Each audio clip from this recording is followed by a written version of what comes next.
Ladies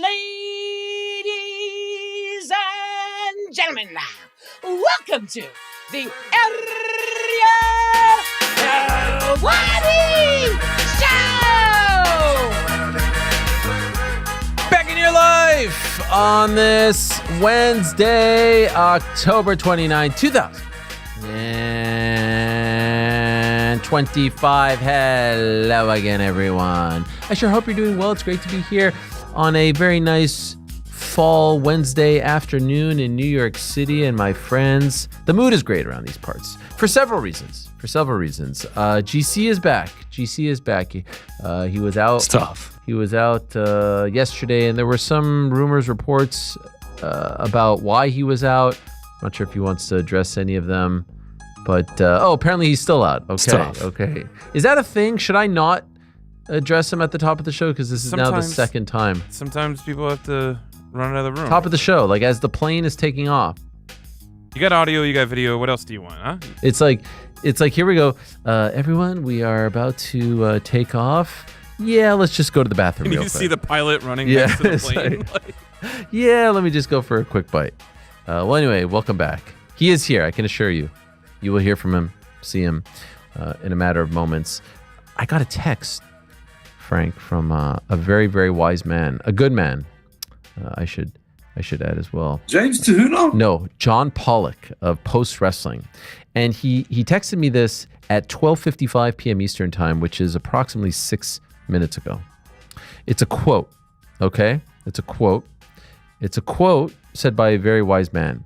The quote is as follows. Game 4 tonight, I think we're going to go... Excuse me, I messed that up. The quote is as follows. Game 4 tonight, I think we're going to get back on track. I think we'll win. 6-2. Rock Otani early, chase him out of there. End quote. Ellipses. You know who said that, Frank? You know who said that approximately 21 hours ago? You know who said that? Who said that?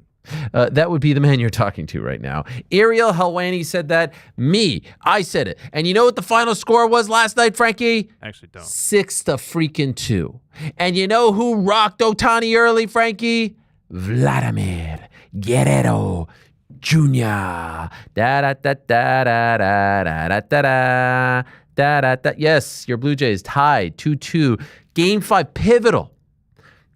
There's never been a Game 5 that wasn't pivotal.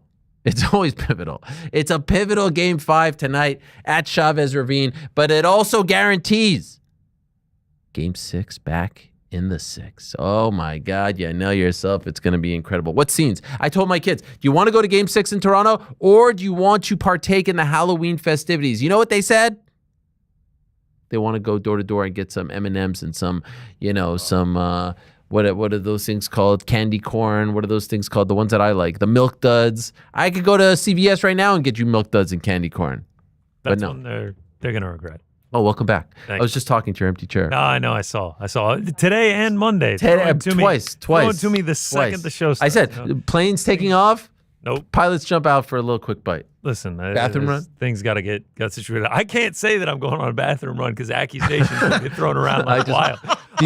I'm slumped on my couch yesterday, and Pete's like, GC's not here because he shit himself. Chat starts blowing up. Crazy work to miss work because you shit in your pants. I did. I'm laying on the couch, dying out. I'm like, damn, bro. No respect. Do you want to address the rumors? Actually, the funniest part is that you're like, I stayed up till 3 a.m. to watch the World Series. Some people on our staff would never, and then they went to my chair. I was like, God damn. That's Andy's doing. I'm getting dragged through the mud over here. I had nothing to do with that. Do you want to address the rumors? It was not gastrointestinal. Okay, all right. Thank God. Just good old sick. All right. You feeling better? Feeling great. Never better. Well, you missed a great show. Dr. Brian. Everyone loves Dr. Brian. He came on. I actually didn't miss it. I watched it. Oh, I mean, you missed the vibes. Yeah. But I had it on the background. No, in and out of sleep. Appreciate that. Sorry, GC. Sorry. But yes, everything's going great. Watch party. It's just the team is back. So not quite 100% back, but we're doing well. We've got a very, very, very good fill-in in Mr. Dan, who is helping us out as well. So everything is doing great. We've got a great show planned for all of you. Pizza, you stayed up, right, to watch Game 4? Don't understand the sport. We've been through this. You know but what I mean, it's like the box, whatnot. Come on. 3 more games. Well done, though. There's literally. You called it. Yeah, no. 6-2. 6-2. Yeah. It's sort of like this Schleiter right here, the ball. Yeah, you're going to get it one day. Schlitter? Yeah, there you go. Yeah. In any event, great show. Back into the show. I think, correct me if I'm wrong, I think one of GC's favorite fighters, Ludovit Klein, is going to be joining us. He's up there. He's up there. I'd like to know the Ariel GC top 10. Magomedov, you know what? For a second, I thought you meant like Ludovit Klein, like from the sky, like aerial view. I never heard such a strong air with my name. Abis, Joe Pfeiffer, and I think Ludovit. Yeah, that's what I thought. That's the top 3. Yeah. Shout out to Ludovit. L'_UDOVIT. Ludovic. Is that what you're going for? Ludovic. That's what you used to go with making that. it a K? Wait. There's a K down there? I think it's a T, Mr. Highlight. Ludovit. Where'd you get the K from? Is this like a Rebecki situation? I think so. I thought it was Ludovic. Oh. Anyway, we'll figure it out. He'll join us. Guys, how about this? Some 12 years after they first fought, 12 and a half years, Anderson Silva and Chris Weidman are going to fight for a third time, this time under Queensberry rules on Friday, November 14th. Opener on the Netflix card, Jake Paul, Tank Davis. It will be Anderson, Chris, Trois, number 3, Tress. And before that, they'll be meeting each other here virtually. We'll do a face-off, one of those little tete-a-tete-a-tetes. I believe the first time they do something like this in quite some time, if not ever. So it'll be a great honor to have 2 of the greatest of all time, Chris Weidman, former UFC middleweight champion, Anderson Silva, former UFC middleweight champion, joining us to talk about how this all came together, what's going to happen, who's going to win, do they hate each other, all that and more. You'll recall they fought in July of 2013, then December of 2013. Now they're fighting in 2025 in a boxing match. Unbelievable. So that will be at approximately 3:15. One of the best MMA pundits right now, and a guy who I think keeps it very, very real, is the immortal Matt Brown. And I've wanted to have him on the show for quite some time. He popped up on that Ali Act call, the CSAC one from 2 weeks ago. He's weighed in on a whole host of things.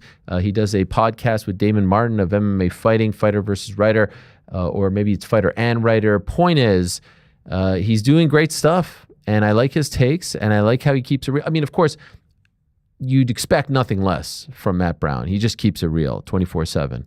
He's just always been that kind of guy. So we'll have him on to talk about these things and much more. Looking forward to that chat very much.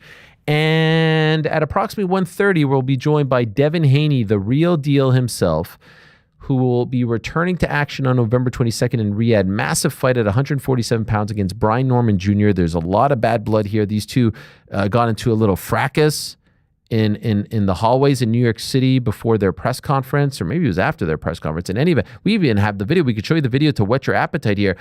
Devin Haney will join us in studio at about 1. Look at this. There's Bill. Listen, we're giving you an opportunity. Look at this. There's Brian. Look at this. Finger in the chest. Oh. And look at this. Security gets involved. What the? And then he gets hip tossed. Yo, security guard gets hip tossed. Oh, a couple of slaps. Security guard way too handsy, in my opinion. Yeah.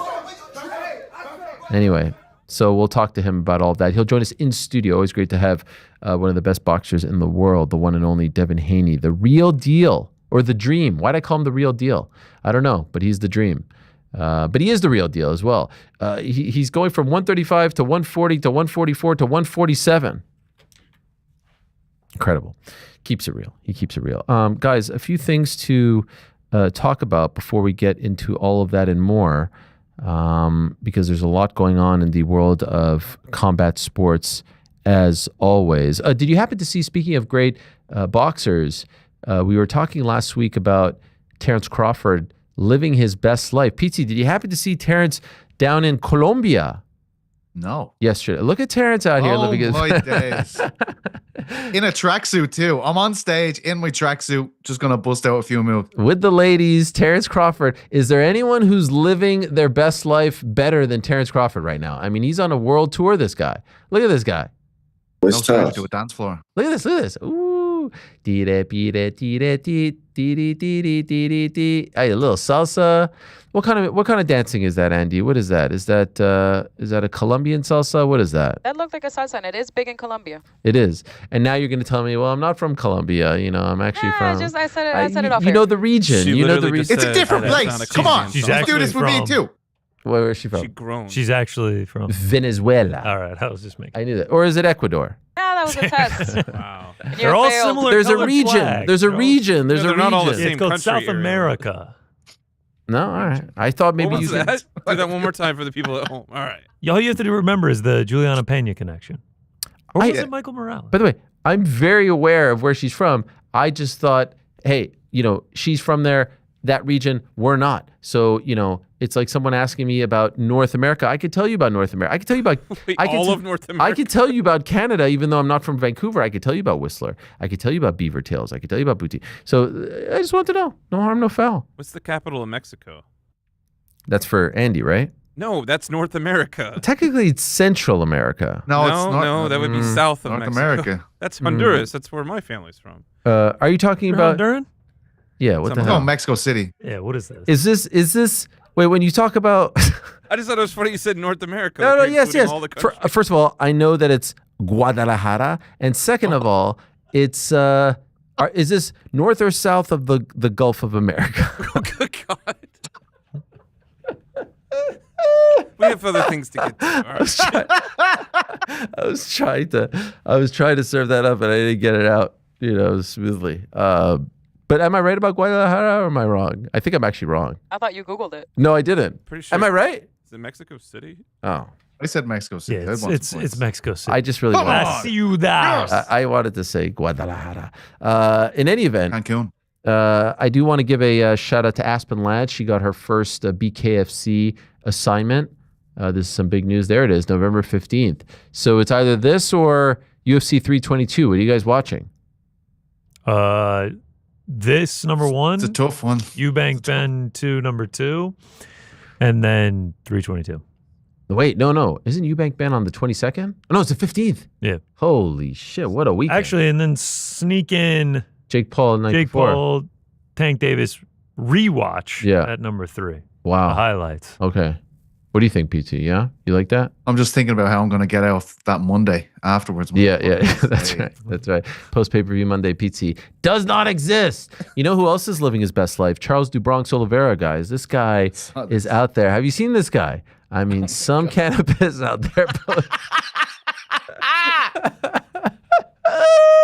He's posing just casually, like me and you standing outside of a chicken fillet store down in Dublin town. Look at this guy just casually just on top of a deserve kind of piss there. He did.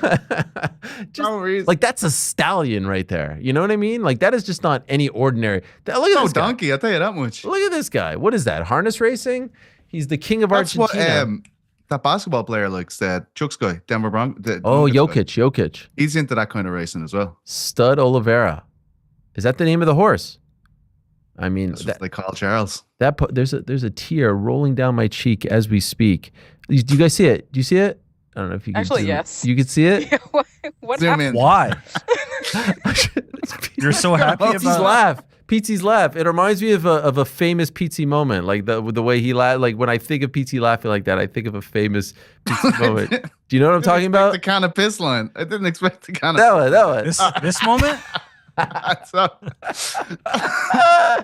That's me. That's how I reacted to him saying kind of piss. Yeah. Do Whoa. you have any idea what you're discussing here, PT? No, not at all. What is that? What is going on over there? Why are you so animated? I just, that's how I am. I'm always like that.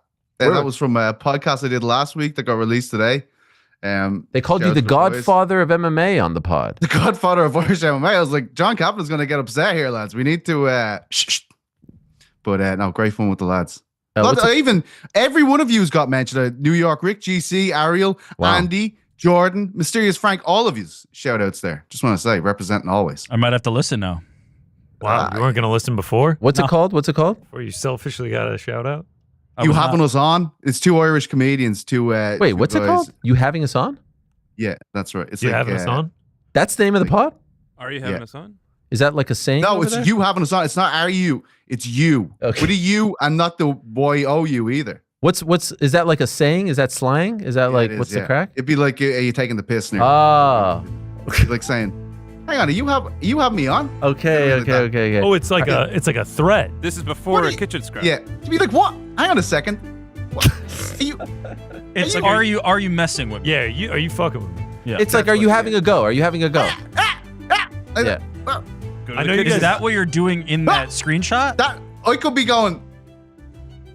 You have me on? That's what you're doing, Nah, you had too big of a grin in that one. I know you guys talked about it yesterday, but Ireland getting a lot of love in the Pisser Facts for Halloween. Oh, really?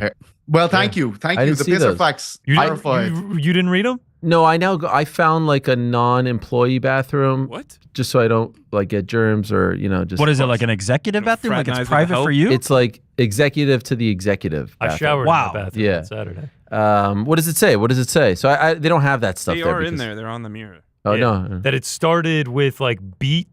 You would, instead of jack-o'-lanterns out of a pumpkin, you would do it out of beets. And then when the Irish immigrants came over, they started using pumpkins because it was better here. Oh wow. That it all started at like a Celtic festival. That like Halloween actually did start in Ireland. I believe it's pronounced Celtic.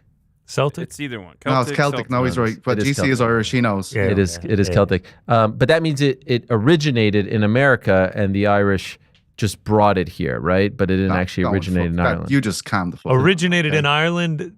It's then called they brought it selling here. here. Popularized in Yeah. America. Do kids actually, like legit, do kids actually go door to door and do the whole thing? Yeah, and it's going to be a real issue when we're doing the crack at 6 p.m. and Oh, everyone's gonna yes, be I knocking on love the it. door. I love The it. dog's going to be going fucking mental. I don't know seem if to Elaine's gonna be remember home this from from work. last year. Like I remember you setting up and being worried about people ringing the bell. You guys get a For lot of last trick-or-treaters? year's. Are they called Yeah. trick-or-treaters? Yeah, what are they called? Trick or treaters. Oh, okay. By the way, speaking of Halloween, shout out to Jameer Gibbs of the Detroit Lions. You guys see this? Quite the I saw outfit. it. You saw it? You Mrs. didn't? didn't really sell it to me. I You mean, know what I mean? she was just kind of like admiring at- the view. Look at him. He's all in. No, she's Yeah, supposed to I do mean- something as well. She's supposed to be Lita. Shout out to Lita. She's got the women's championship. Now her outfit mailed not it. quite Lita, but I mean, Filled it in a little bit.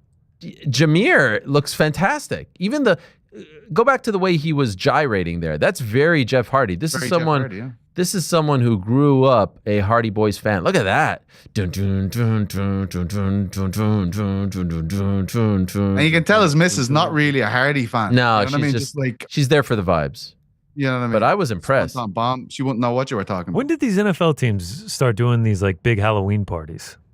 Yeah, I've noticed Like, I that. always come out. I keep seeing Justin Herbert and Madison Beer at the Chargers one. I'm tired of them. Enough of them already. Wow. Every 2 seconds we see Wow, them. America's first couple. You Didn't already I even- named feel it. like it's because they're Is coming that the for one that Josh Jackson and Dart?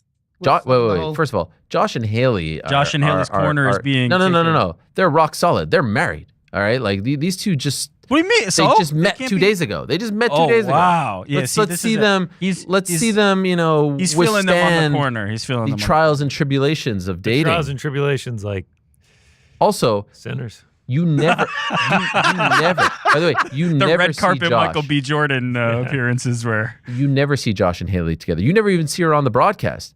I mean, Madison's there in the front row, for God's sakes. I mean, they've you're been saying dating this for as 2 a weeks. as a point for No, I like yours? the fact. I like the fact that they're very sort of, laissez-faire. We're not here to get the spotlight. Josh does his thing. She does her thing. They're not even together on red a carpets. bit of support wouldn't hurt, you know? She has said, "Don't show me on the broadcast," and they've all respected it. I think it's fantastic. I think it's commendable. By the way, guys, we're a pro beer and I don't even know who is Madison Beer. I'm Team Beer and Herbert. yeah, Herbert. I like He's a beer. singer. Oh, didn't he said I like beer. they didn't even stay for the full 18 innings. They were there. They left like midway through. They're not real Justin fans. got practice in the morning, Casuals. bro. Speaking of Halloween, are you guys familiar with Tony Lapidus? Yeah. I believe so. Tony Remind Lapidus me? does great imitations, and I stumbled upon this yes, one, which he yes, yes, posted last month. And I don't know if you guys heard it, but quite frankly, I'm a little bit offended by it. Take a listen. You know, I can't believe that I'm actually here once again with the legendary Iron Mike Tyson. Mike, how you doing, buddy? Thank you so much for having me in the podcast. It's an honor. I can't believe the news, Mike. Is that really true? Are you gonna fight Floyd Mayweather? Is that really signed? Hey, listen. If that's what's gonna make the fans happy, that's what we're gonna do. You know. Well, Mike, I really never thought that I'd see a fight between two legends of the sport of boxing. I really never thought I'd see that. You know. But what about all the weight differences? Is that an issue at all? Hey, listen. I'm 59 years old. You know. And Floyd, he's 48 years old. That means he's younger. That means he's faster. And hey, listen, Cuz always taught me that I don't care how hard you can hit in this sport. You can't catch the guy standing in front of you. You're just nothing. You know, that's what he taught me. He said you're nothing. Cuz really said that to you? That's what he taught me my whole life. All right, enough of this. Does my voice really crack that much? What's going on here? Wait, that's your big problem with it? It's Yeah. Mike Tyson sounding like he's on death's door with the grunt. I thought this was like a constipated Nate Diaz at first. Yes. I thought Mike was 12 out of 10. I thought he was fantastic. I don't speak like that. Come on. What was that? He had your patented hunch going well. His gait. Do you think I need to? The gait. Do I need to work on my? That's very Larry King of me. Do I need to work on my posture? It's always funny when we show you the back angle and you're like, "Oh shit! Do I really bend over like that?" I want my guests. By the way, I like the guests to feel like I'm in it with them. You know, like we're here, we're connecting. You know what I mean? I want, I don't look at anything else. You guys are saying to me, hey, chill, Brad, chill. I want people to feel like I'm locked in. All right. And now if I'm sitting like this, like you ever see an interview where someone's like sitting back with like this? They're like this. They're like this. You could How I sit on every show. You can still have good posture. I don't know why it doesn't. There it is. I just feel like as long as I've been working with you, you're like, I gotta fix that posture. I know, I really do. I've been. By the way, once a week now, I've been doing yoga. Oh, sick. Yeah, I'm actually a big fan of yoga. I absolutely love it. And you know what's the crazy part about it? It's just regular sweat like a freaking whore in church. I mean, like I am sweating. We could have gotten it across with just. I am sweating after this thing because I have no flexibility whatsoever. I cannot get past my knees when I bend down. I actually did a hot yoga with one TST. It was too much. No, hot yoga is unnecessary. Too much sweating. Yeah. It was the mat's getting slick by the end. You're getting kind of dizzy. I'm with you. Just give me the regular. Yeah. Is there any yoga studios that Troy hasn't been in at this stage? Because I feel like he's a vinyasa yogi. Yeah, he is a yogi now, actually himself. Yeah. He's a certified yoga instructor now. Oh so anyway, you think the interpretation or the imitation is spot on? Is spot on? All right. I mean, look, if you reach a point where you can be imitated, I take that as a compliment. What do they say? Right? Imitation is the best form of flattery. That's true. Guys, also, I do want to let you know there are certain dates that come to mind. I'm like, oh, yes, I know this date. October 29th is one of those dates. Not only because it's the day that GC came back from his extreme, gastro issues. It's also 14 years ago today that one of the great post-fight interviews in the history of the UFC occurred. You all know this one. It's the famous Nick Diaz interview. Take a listen. We can't play it, but you can listen to it. Just play it. Just go. Nick Diaz, the winner. Okay, that's the one where he looks at the camera. He's like, where are you at, George? Where are you at? I mean, that was basically Mike Goldberg just saying Nick. But there's another one where you could hear him say, where are you at, George? I don't think George is hurt. I think he's scared. I think he's scared to fight everybody right now. What's up? Where you at, George? Classic. And then they cut to George going like this. Ooh, those were the days. That is one of my favorites. The Diaz call out is great, but the George, that's so good. That was Can we incredible. get the Mike Goldberg one more time? Yeah, let's hear it. Nick Diaz, the winner.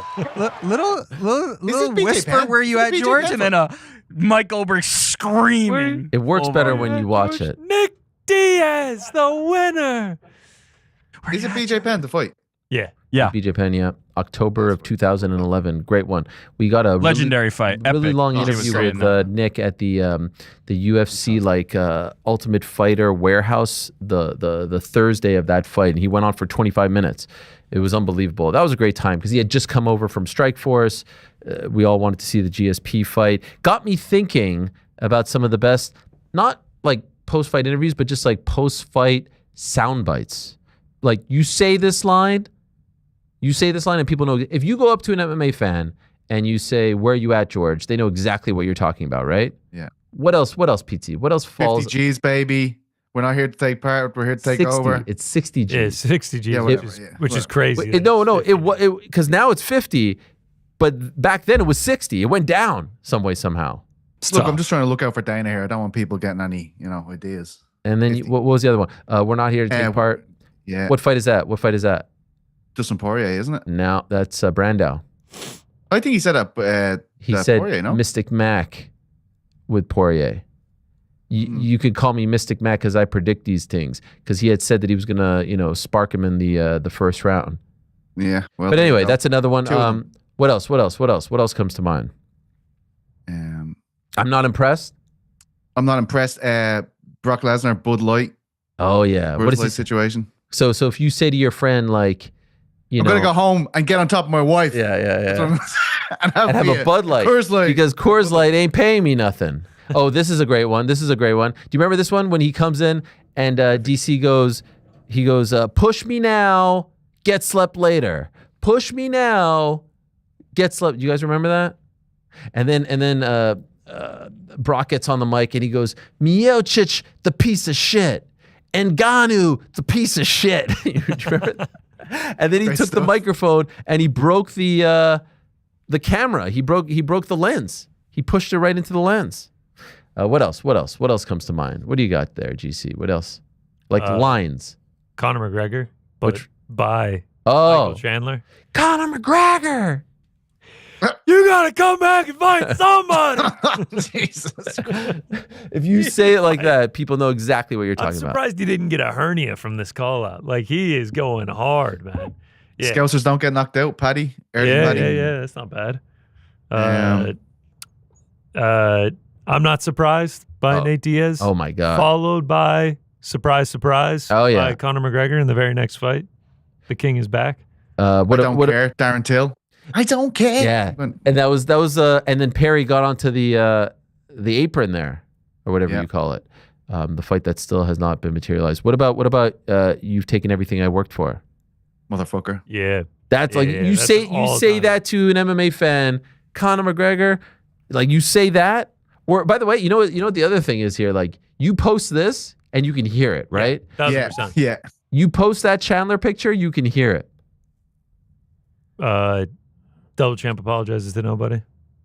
Yeah, another it's every Conor one. That's like all the time. I mean, yeah, pretty much anytime he got on the mic. See you soon, boy. I love you. Yeah. Don't forget Jesus. He's already dead. That sparked some serious debate online. That was a huge one. You remember how mad Dana was about that? Don't bring up politics. Don't bring up religion. What about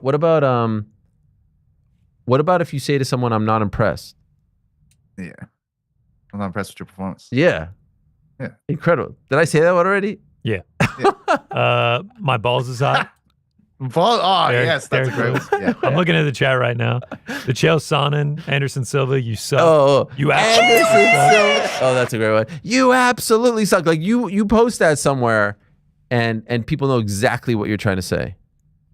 So someone says Nick Diaz calling out GSP. Yeah, that's the one. That's beginning of all of this. What about when Moreno goes, maybe not today, maybe not tomorrow, pero maybe not the next day, pero maybe not the next month. Remember that one? Oh yeah, that was a great one. I'll be champion one day. Moicano wants money. Moicano wants money. It's great. It almost is not fair because he says his name. You know what I mean? Yeah. What about Battle? I know you didn't think the Butcher was going to lose to a French student. Yes. Oh, such a great line. I know you didn't think the Butcher was going to lose to a French dude. Man. You know what I'm saying? That's not nice. That's Frank. Frank. We're trying to give the guy some props here. The spinal Mike Tyson one where he broke his back. I broke my back. Come on. Spinal. Well, the greatest one of all time is my style is impetuous. My defense is impregnable. I'll eat his children. Praise be to Allah. He calls himself the Alexander. I'm Alexander. He's not the great. I'm Jack Dempsey. I'm Sonny Liston. I'm of his cloth. Yeah. Oh, that's such a good one. Solo for Paul Hughes. Paul Hughes. Calling out Usman Nurmagomedov. Oh yeah. That's not a bad one. Wasn't bad. Andy, of course. Andy loves Paul Hughes. That's Paul my Hughes. boy. Very Paul Hughes. Rafael Fiziev calling out Rafael Nadal after beating Rafael dos Anjos. That was a weird one. That was a weird one. This was after he also called out Vince Vaughn, I believe, in the previous fight. Both of them taking place at the Apex, too, which made it a little... Was Vince at the fight? Why did he call out Vince Vaughn? Yeah, I think Vince was at the fight. It was like one of 6 people there. By the way, if you drop that picture of Fiziev and Bisping, do you think people know what it is? Hell no. No. You have to be a special kind of MMA fan. Special. Yeah, that was Apex 2022. Pantoja talking about his dad. What do you say? That was low key. That was. I can't remember quote for that quote. might have been like one of the more hard hitting. Probably the greatest one of all time is John Jones. Get your shit together. Yep. Easy, yeah. You know what a great. I was at that fight. You were there? 187. Oh yeah. 187. You were there? Hamzat smash everybody. Wait, don't. What was the vibe like when he delivered that? Because it was such a great line. You know, it was so good. Yeah, I gave it to him actually. It was funny. He was on his way to the gate and he said, "Pizzi," and I was like, "Do you know what you should say?" And he was like, "What?" And I was like, "Then he said the line." Wow, that's such a good story. Yeah, we're really good friends actually, me and DC. Hi Daniel, I'm sure you're watching this. So there I am. I'd love to introduce you to him someday. I was sleeping. I get a call 6:30 in the morning. MGM Grand says Daniel Cormier. I was like, DC, is everything okay? What's wrong? It's fight day. It's literally fight day. You're thinking of me on fight day? Like, what's going on? You know what you should say? You should say, John Jones, get your shit together and wait for. Oh, I love that. There I am in the back. Everyone's celebrating. All the Fox people. I'm like, he's gonna say. Verbatim. I've never been prouder. If my son scores 8 goals in his next soccer game, I won't be prouder than I was on that day. That's because Walter scores 8 goals in every game. Right. Some have called him virtuoso at this point. Otherworldly. Any other ones? What is the chat saying? Chat, what are you saying, chat? Smash everybody, Hamzat. Oh, yeah. Khabib at 205. What do you say about the chicken? He said something about a chicken. Remember that one after he beat Michael Johnson? Do you know what he did after that? No, I don't. He came out and sat beside me for the main event. You sat next to him? Yeah, he was sitting right beside me. Did he know where you were from? Yeah, you know, we're good friends again, like seeing me. Gian Reza in the chat says, Conor McGregor, you're taking everything I worked for, motherfucker, quoted by Holly Holm. What? She said that? No. Yeah. I don't get it. Oh, she told Diaz the same way as you and DC. People are hitting the, what are you guys booing me for? I got poked in the eye. Oh, yeah. I mean, it's so fresh, Ally Quinta. Anyway, guys, nice little trip down memory lane. Still to come, GC's favorite fighter, Ludovit Klein. Prior to that, we'll be joined by Chris Weidman and Anderson Silva together in anticipation of their big fight on November 14th. Prior to that, the great Matt Brown is going to join us. But first, how about this? What a great pleasure it is to be joined by a man who will be fighting against Brian Norman Jr. on November 22nd in Riyadh, Saudi Arabia for the WBO World Welterweight title, trying to win a title in a third different weight class, 135, 140, now 147 pounds. He turns 27 on November 17th. 5 days later, massive fight for him against Brian Norman. He's the dream, Devin Haney, and he's kind enough to join us on this Wednesday afternoon in studio. There he is. What's up, my man? How are you? Good to see you. Everything good? Everything good? Have you not been to this one? No. Oh, we moved. Okay, yeah, no, okay. We moved, but it looks somewhat similar, right? Yeah, it looks similar, yeah. You don't like it? No, it's nice. Okay. Do you mind talking into the microphone? Yeah, no, it's nice. Yeah? Sure. You seem a little disappointed. Got more toys. Yeah, you know. Yeah. Trying to populate. I like it. It's nice. Some old school boxing stuff here. Leonard Duran. Great 147-pound fight. Legendary. Mr. Muhammad Ali against George Chuvalo when he fought in Canada, which is where I'm from. Nah, I like this. You like this? Yeah, You're I like feeling it? Yeah, I like it. How do you feel about the, we're in the spirit, the Halloween? Yeah, you fucks with it or no? Yeah, I fuck with it for sure. You do Halloween? No. No, you don't go to the parties and stuff? No, I'm Muslim. We don't celebrate. Oh, sorry. Halloween, yeah. Sorry. Like at all? Like if I ring your doorbell, you're like... Yeah. By the way, Jews don't celebrate Halloween either. Oh, okay. So we're like, we're. So what do y'all do? What if somebody rings your doorbell? Oh, my parents would just close the lights. Okay. And just pretend like they're not home. Yeah. But now that I've gotten older and I have kids and stuff, like I don't want to. So you don't dress them up or anything? No, they do. Okay, yeah. But it's just for the candy. Yeah. You know what I mean? For sure. So we, a little pumpkin here, a little spider web. You're not bothered by this, right? Well, no, You're not, of course freaked not. out by it. Of course not. I was talking about that. The bad vibes coming out of that. Yeah, no, it's good. How are you? I'm good. How are you? Man, I saw some pictures of you. You're looking shredded. Yeah, for sure. No candy for you. No M&Ms. No. Yeah, no, none of that. How much do you weigh right now? Even though I feel so much better at 147, my weight is good. I eat what I want. It's not my training camps aren't based around weight like they they were for a long time. I was training camp. I would go into training camp to lose weight.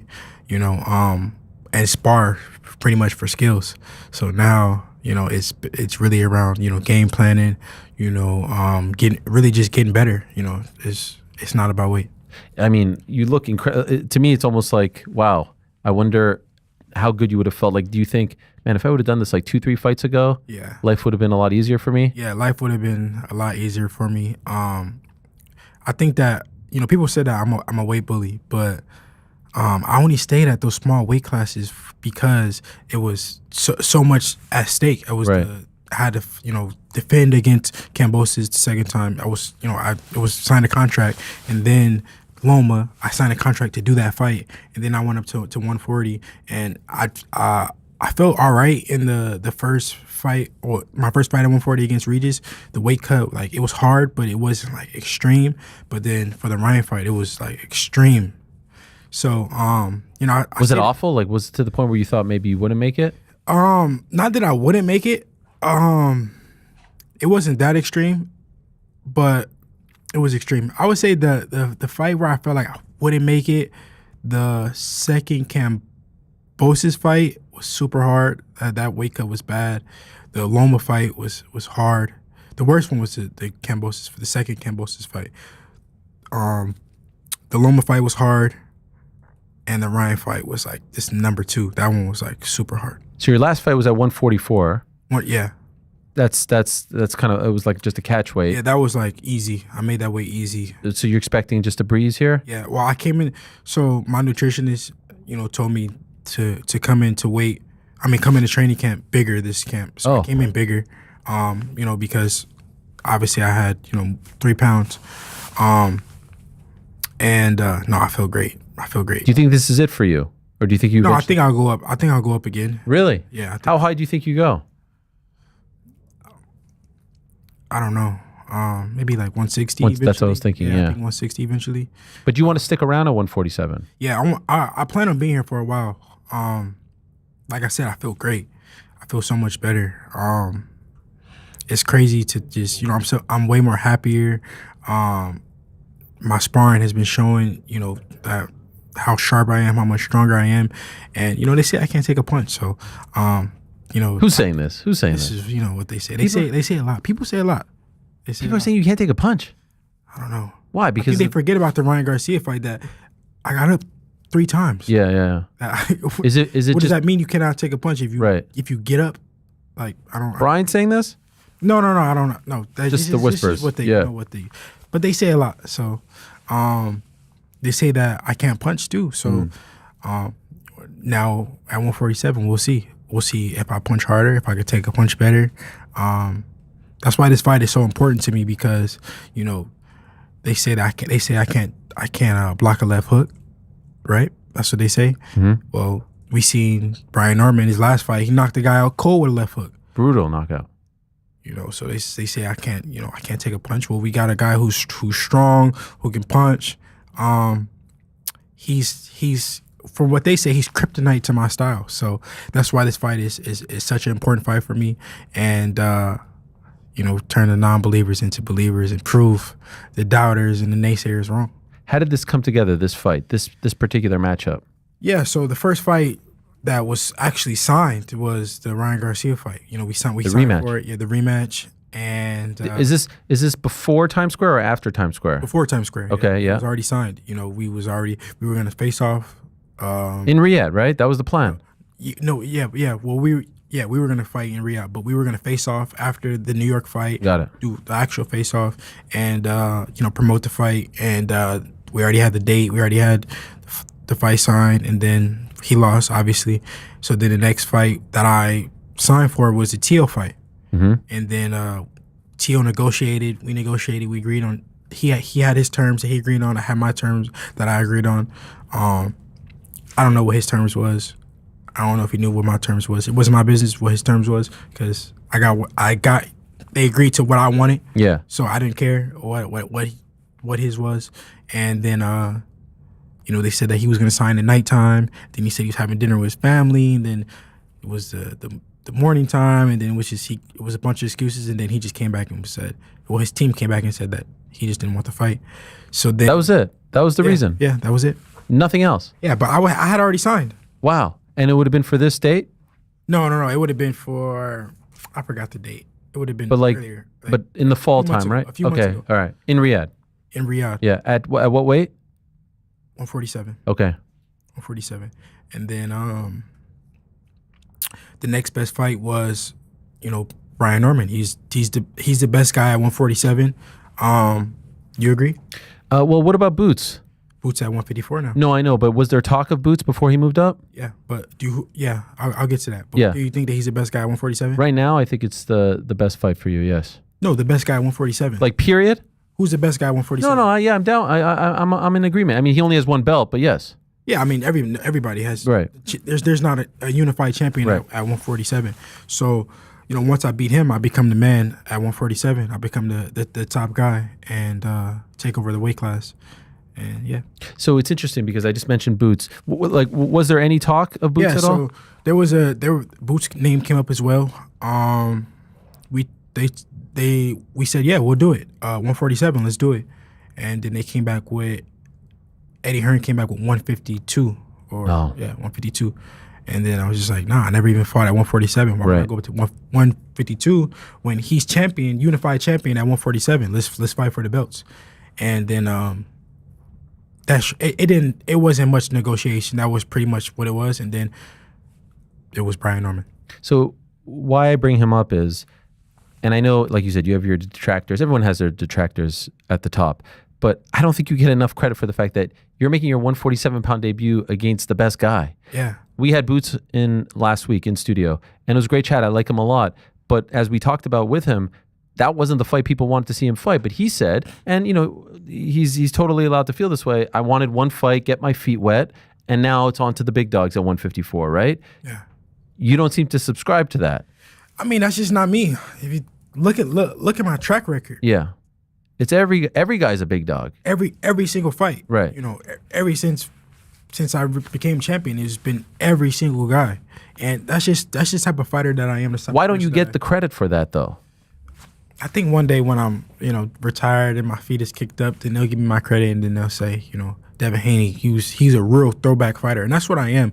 And I don't do it for them to give me my credit, because that's just the type of person that I am. I want to fight the best fighters in the world. I want to test myself against the best. And it's boxing at the end of the day. If I lose, then it is what it is. I want to test myself though. And I think that's why boxing is where it's at now, is because guys don't test themselves. Everybody cares about everybody want to be undefeated. But, I genuinely want to test myself against the best fighters in the world. And I think that I am one of the best fighters in the world. And obviously every fight that I go in, I think that I'm going to win. I go in there with that mindset, and I think that I'm a better fighter than them. And yeah, but it is what it is. That's just the type of fighter that I am. It's crazy to me because when the best fights for you were with Matchroom, you're with Matchroom. Then you go to Top Rank now, and then you do stuff on your own, and you're always searching for the best fight possible. And I feel like it's frustrating to watch from afar because I like you, but also I can't imagine what it's like for you, because you're like, when am I going to get my flowers? When am I going to get my credit? No? Yeah, like I said, when it's all said and done. The only thing I could think of is the aftermath of the Ryan fight. People didn't like the way that was handled. Do you regret any of that? Regret? Like, what do you mean? The lawsuit and all that stuff. Yeah. the way that happened, I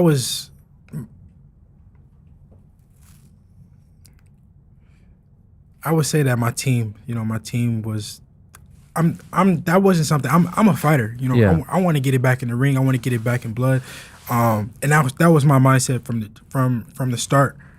From the start to the end, I've always wanted to do a rematch. And after the fight, I said that. I said, the better man won tonight. Maybe we do it again in the future. That was immediately after the fight. That's what I said. And then whatever he tested positive for the PEDs, and it was just, it was a fucked up situation, for me and my team, because we got the short end of the stick. It was a guy that cheated, and I was getting all the flack. A lot of, I missed out on a lot of money. I missed out on a lot of opportunities for a guy who cheated me. But I wouldn't have wanted to do it like that, which I didn't end up doing it like that. I didn't go down that route. It's done. I end up, wanting to. I said, listen, let's fight. Let's forget that. Forget any lawsuit. Forget anything. Let's settle it in the ring. And that's when we were scheduled to fight. Okay. So that's not being pursued anymore. Yeah. Do you think from a perception standpoint, people were like, man, that's not fighting. Like, you don't sue people in fighting, and that's why some PEDs people. is not fighting either. It's crazy. No, listen, you didn't do anything wrong. Yeah, for sure. From an athletic and integrity standpoint. I can understand what they're saying, but at the end of the day, I signed up for a fair fight. PEDs is not using PEDs is not a fair fight. But like I said, I want to get it back in the ring. It's boxing. I didn't even have a problem with the lawsuit, to be honest. You do what you got to do. It's like there's a fight. I don't know if you follow UFC, but the heavyweight champ just got poked in the eye this weekend, and he's getting shit for not continuing with the fight. He couldn't see, as opposed to the guy who poked him in the eye. It's kind of the same thing. The perpetrator, if you will, gets off, and it's the dude who actually had something inflicted upon him that gets all the heat. Yeah, well, like I said, I'm a fighter, and I want to get it back in the ring. The businessman and the business side of me say, oh, okay, well, we need to capitalize on the situation because of this and that. But the fighter trumps everything, and like I said, the most important is for me is to making sure that we do a rematch. My one gripe, and I said this on the air, so I won't hide it. I wish that you guys fought in Times Square.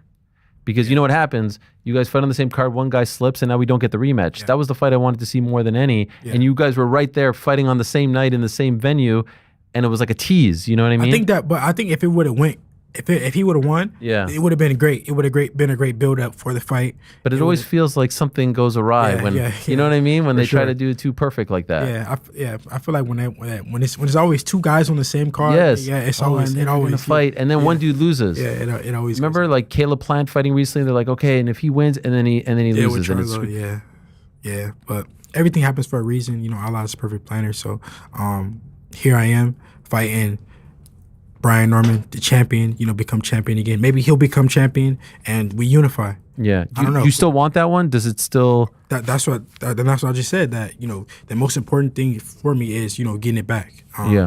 Because it's a lot of, unanswered questions, a lot of question marks there between that fight. He believes what he believes. I believe what I believe. And that's the most, important thing for me is just, answering those questions for myself, for the fans. And I saw you tweeted a picture of you two facing off, and you said like round 2 or something like that. Like when you see Ryan, is there? Here it is. Here's the picture right there. Where is that, by the way? He tweeted it. Sorry. Is that recently? Yeah, that was recent. Yeah. That's post Times Square. Yeah, that was recent. So is there animosity here? What are you guys saying to each other? Yeah, of course, it's animosity. I was cheated. I was, I didn't have a fair fight, and it was fucked up. But it's business at the end of the day. So yes, it's animosity, but at the end of the day, we got to come together to make a fight happen, no matter what. So of course, but are we friends? No. Yeah. But will we talk to make a fight happen? Yeah. Brian Norman's an interesting one because you just said you think he's the best guy, but I've also seen in a bunch of interviews you say like, who's he fought? He's fought no one. Top Rank just like set him up like, who's the last guy that he knocked out? Jin Sasaki. You're like, well, who's that guy? And compare it to my resume. So do you think he's the best guy just because he has that belt, or do you actually think he's the best guy? I think that he's the best guy. Okay. I think that he's the best guy at 147. Yeah, I think he's the best guy from what we've seen. But it's also hard to be able to really give him a good grade because it's against tomato cans. You think those dudes are tomato cans? I mean, I'm not saying I'm not comparing them to let me put it like this. But there's levels to tomato cans, right? There's like. All right, well, I can't say if they're tomato cans.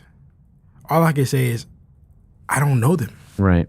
You really not know like a Sasaki? You really? I didn't know Jin Sasaki until now. Yeah. Like, I didn't know him until he fought him. Right. I genuinely did not know him. And so again, I knew. Why do you think he's the best guy if he's not? Borber Chica, I think his name is. I knew him from the amateurs. But if he's not fighting the top guys, how do you know that he's the best guy, or why do you feel like he's the best guy based on what you're seeing? We never really know. We never really know until Are you impressed when you see him fight? Like, are you like, all right, this guy's got skills? Like, no, yeah, he should. Yeah, he definitely has passed the eye test. But like I said, against guys we never heard of. So and comparing to we your know resume. we know that Top Rank has the best matchmakers in boxing. We know that. Do you say that? Do you say that as a compliment or as like a shot at them? Both. Okay. No. But we know that though. We know that they'll match make their guys and put them in opportunities to win and look good. Because when I hear of great matchmakers, I think like they're the best at building fights. They're the best at building. They're the best at building fighters. I think a guy like Eddie, he's good at building fighters, but he will put his guys in tough and they'll fuck around and lose. We've seen it. That to me is a better matchmaker. I prefer that matchmaking more because I want to see close fights. Yeah, well, you're saying as a fan, but I'm talking about the business. Yeah. The business of boxing. When you want to build, when you're trying to build a star, build a champion. I think Top Rank is the best at that. Eddie is more like he will put you in there tough, and if you pass the test, then you are the real deal. Right. So I saw the interaction between you two guys in New York. A whole little fracas happened there. Yeah. What was that all about? Yeah, I don't even remember, to be honest. You don't remember? Oh, here it is to jog your memory. What's going on here? There's your dad. No, that wasn't the interaction though. But that was. He put his finger in your chest. Yeah, he put his finger in my chest. And then, is this your security? Who is that guy? I don't know. This dude got hip tossed over here. This is crazy. Is this in the hotel? He had them both by their fucking shirts at the same time. What sparked this though? He put his finger on my chest. But like even before that, like what sparked all the talking and? I don't know. I don't remember. You don't remember? I don't remember. But you gotta. That's kind of where it starts. Yeah. That's exactly where it started. Like we were just talking shit and put his finger on. Did you have any history with him prior? Nah, I didn't know him. You didn't know him? I seen him in Top Rank one time, but that was it. I didn't really, I wasn't really familiar with him like that. How do you feel about him now? You did the press conference with him and all that stuff. I mean, at the end of the day, he's gonna do what he's gonna do on November 22nd. I'm gonna do what I'm gonna do. No matter what I feel, no matter how he feels, we both gonna go in there and with a game plan, and we gonna both try to execute our game plan, and the better man is gonna win, and that's gonna be me. It doesn't matter how I feel about him. It don't matter how he feel about me. At the end of the day, I'm just curious because we like the stories, right? Yeah, no, for sure. But I mean, I could come up with a crazy story. Yeah, I hate the guy. Yeah, and, but you're just sort of indifferent towards him. But it's boxing. He's a champion. He's a champion for now, and I'm coming to take the belt from him, beat him, and that's it. I mean, I don't got nothing to really say. I don't got like a long, drawn out story. Yeah. I don't really know him like. He's very confident. Yeah, for sure, as he should be. Yeah, as he should be. What do you make of his dad? A lot of people don't like his dad, huh? Top Rank did a lot of building for him to be confident. Here's another one. Brian Norman Sr. is too emotional. Remember I said that, and then you wrote that's why he was 18-11 as a boxer. He was a bum. He'd been knocked out 6 times. Did you know that? The dad? Yeah. I didn't know that. No. Yeah, he's been knocked out 6 times. He talks a lot too. But he says, he annoys a lot of people. But I mean, fuck, he's 18-11. You shouldn't be talking like that. If you've been knocked out 6 times, he got some nerve to say anything about a chin. Yeah, I mean, he made the walk. And if we think that his son ain't fought nobody, who the fuck he fought? He really ain't fought nobody. So is he annoying you more than? Nah, he don't know you. He don't know me. Nah. Where's he talking on Twitter? All over. All over. Yeah, maybe I don't know if he's on Twitter. Maybe YouTube. He be on YouTube. Okay. Yeah. Do you watch this stuff to motivate you? No, People I don't. send Be, it I to don't you? be paying him no mind. I No? don't be paying him. But do people send you stuff to like, oh, you see what this guy said? No, nobody sends me his shit. If I go on YouTube, maybe I'll see it. But people Okay. don't send me his shit. Like but I know he does a lot of interviews, and he do a lot of talking. So, his son is going to have to back up what he says. And if not, then it'd be fucking standing there with his dick in his hand. Yeah. What do you think it's going to be like in Riyadh? Like, do you think they're going to have to?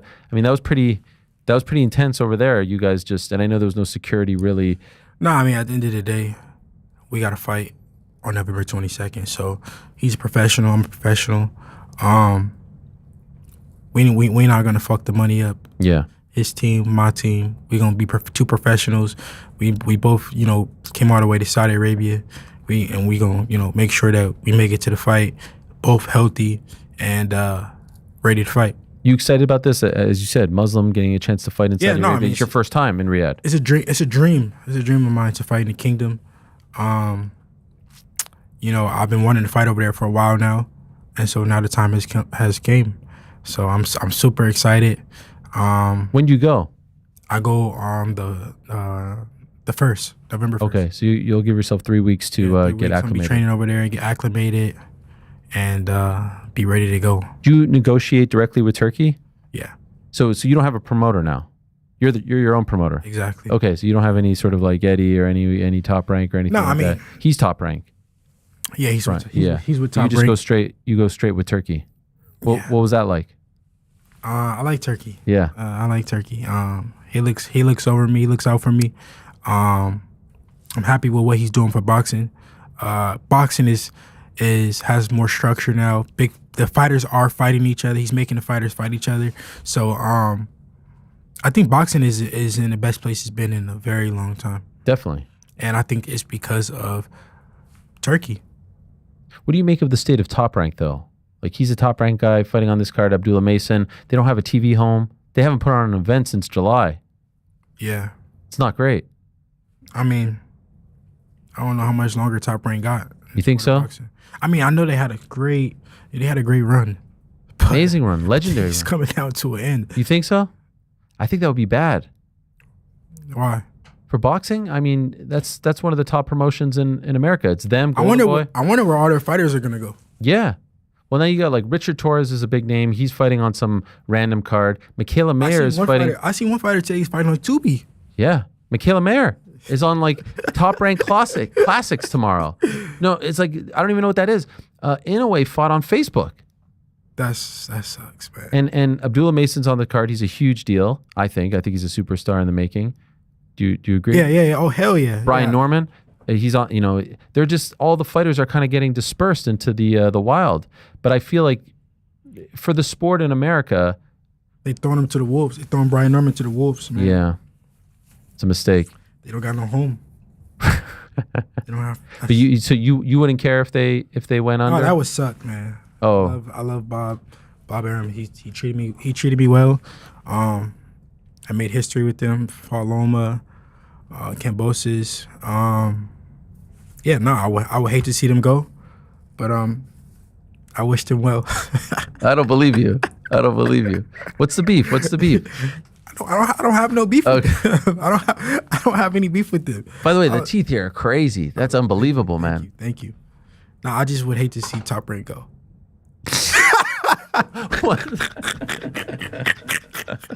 Wow. No, I genuinely have. You're gonna say it one more time, and then you're gonna laugh again.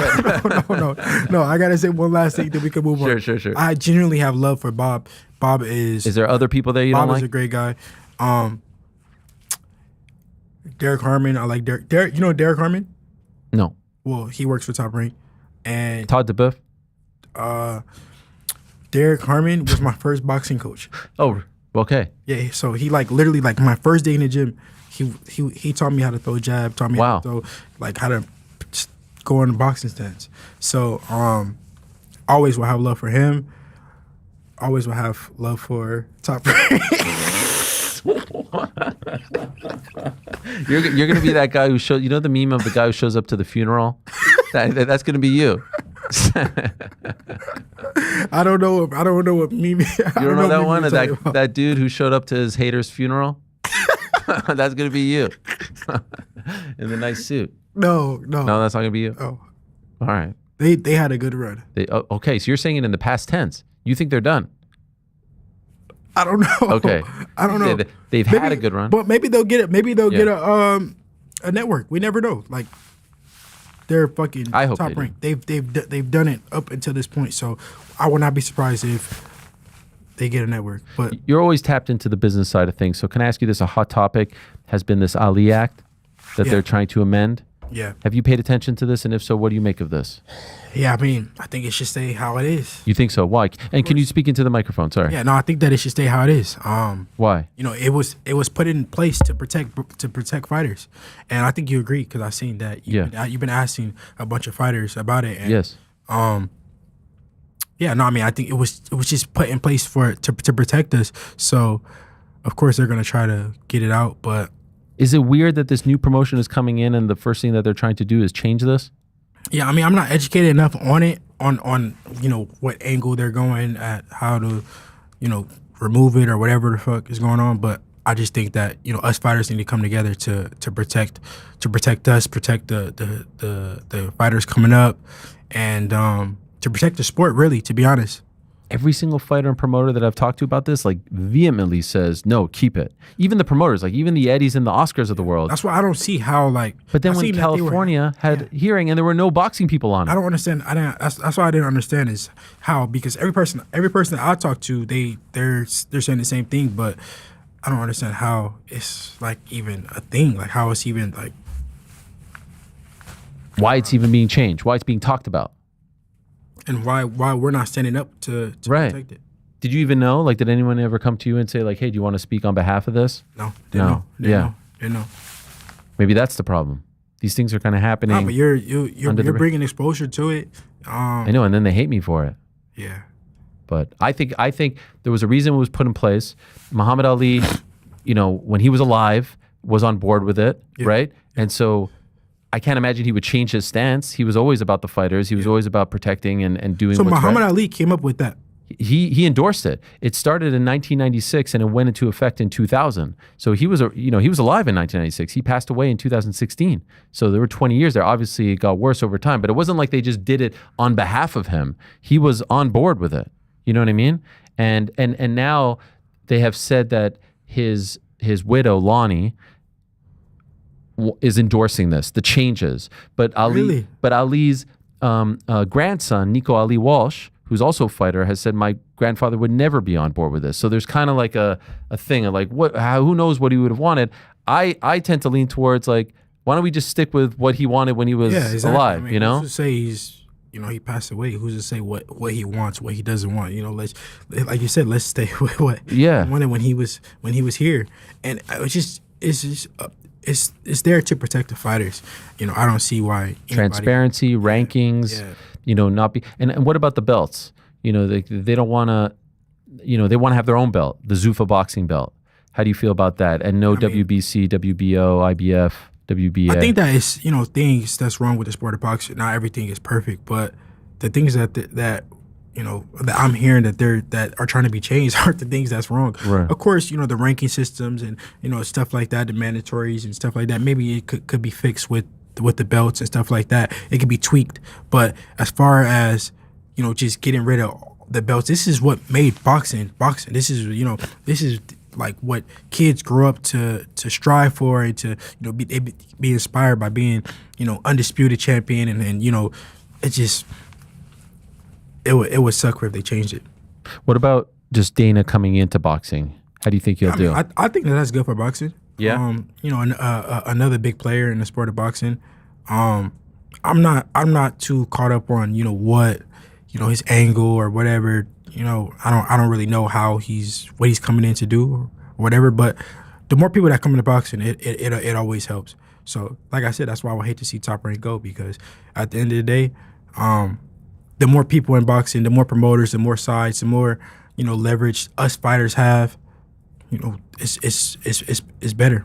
Did you watch Crawford Canelo? Yeah. I was there. Yeah. Oh, you were there. Okay. Yeah. That was a pretty great scene. Yeah, no, Crawford. Impressive. Did you think that was going to happen? Crawford's the man. Yeah, no, for sure. I thought that he was going to win. I was saying it from the jump. I was saying if anybody was able to do it, it would be Crawford.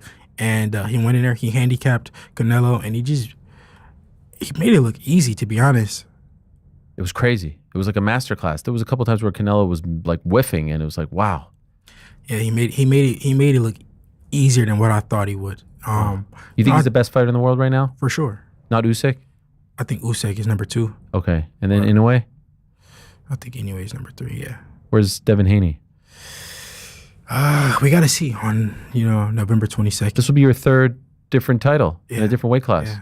That's the definition of pound for pound. Yeah, the world needs to see what Devin Haney shows up. Okay. They need to see me against a champion, a guy who like they said is kryptonite to my style. They need to see how I beat him, what fashion I beat him in, and then I'll let the people decide. At the end of the day, the pound for pound list is an opinionated list. It's it's everybody has a different pound for pound list. Nobody has the same. So we'll see where you put me, where he puts me, she puts me. Do you have a chip on your shoulder though? Like, do you feel like you have something to prove? Do you feel like people are not talking about you enough as one of the top dogs? It's been like this for a long time. I've been doubted. I've been email champion. I've been pillow puncher. I've been this for a long time. So whatever they say, it is what it is. I'm used to it. I'm built for it. I just want to keep beating the best fighters in the world. I want to be champion again, and back on top of a division. That's most important. They're gonna say something regardless. I think that a lot of people will give me my credit after this fight because a lot of people are doubting. So it's set up for me to receive a lot of credit, and a lot of people are gonna be surprised with the fashion that I beat him in. But are people gonna say something? Of course. And that doesn't bother you? I'm used to it. Yeah. I've never had it any other way. Right. They've never gave me my like after credit. Prograis, you were starting to get... Even after, the Loma fought. Yeah. I beat Loma in a pound for pound great. He's going in the Hall of Fame. And they said, oh, he lost that fight, or Loma was robbed, and this and that. They're going to say something regardless. And so do you think Crawford's going to retire? I would love for him to retire. Really? I think he accomplished everything in the sport of boxing. I mean, it's not too much more that he can accomplish. But he's just like now made it as a superstar. So there's a few more paydays, and he's shown no signs of slowing down. Yeah, no, I mean, can he still go and compete at the highest level? Of course, I think that he can still beat the best fighters in the world. But it will always be more. It will always be somebody new. It's always gonna be they make somebody new every day. Right. So it's gonna be this person, that person now. Okay, this person now.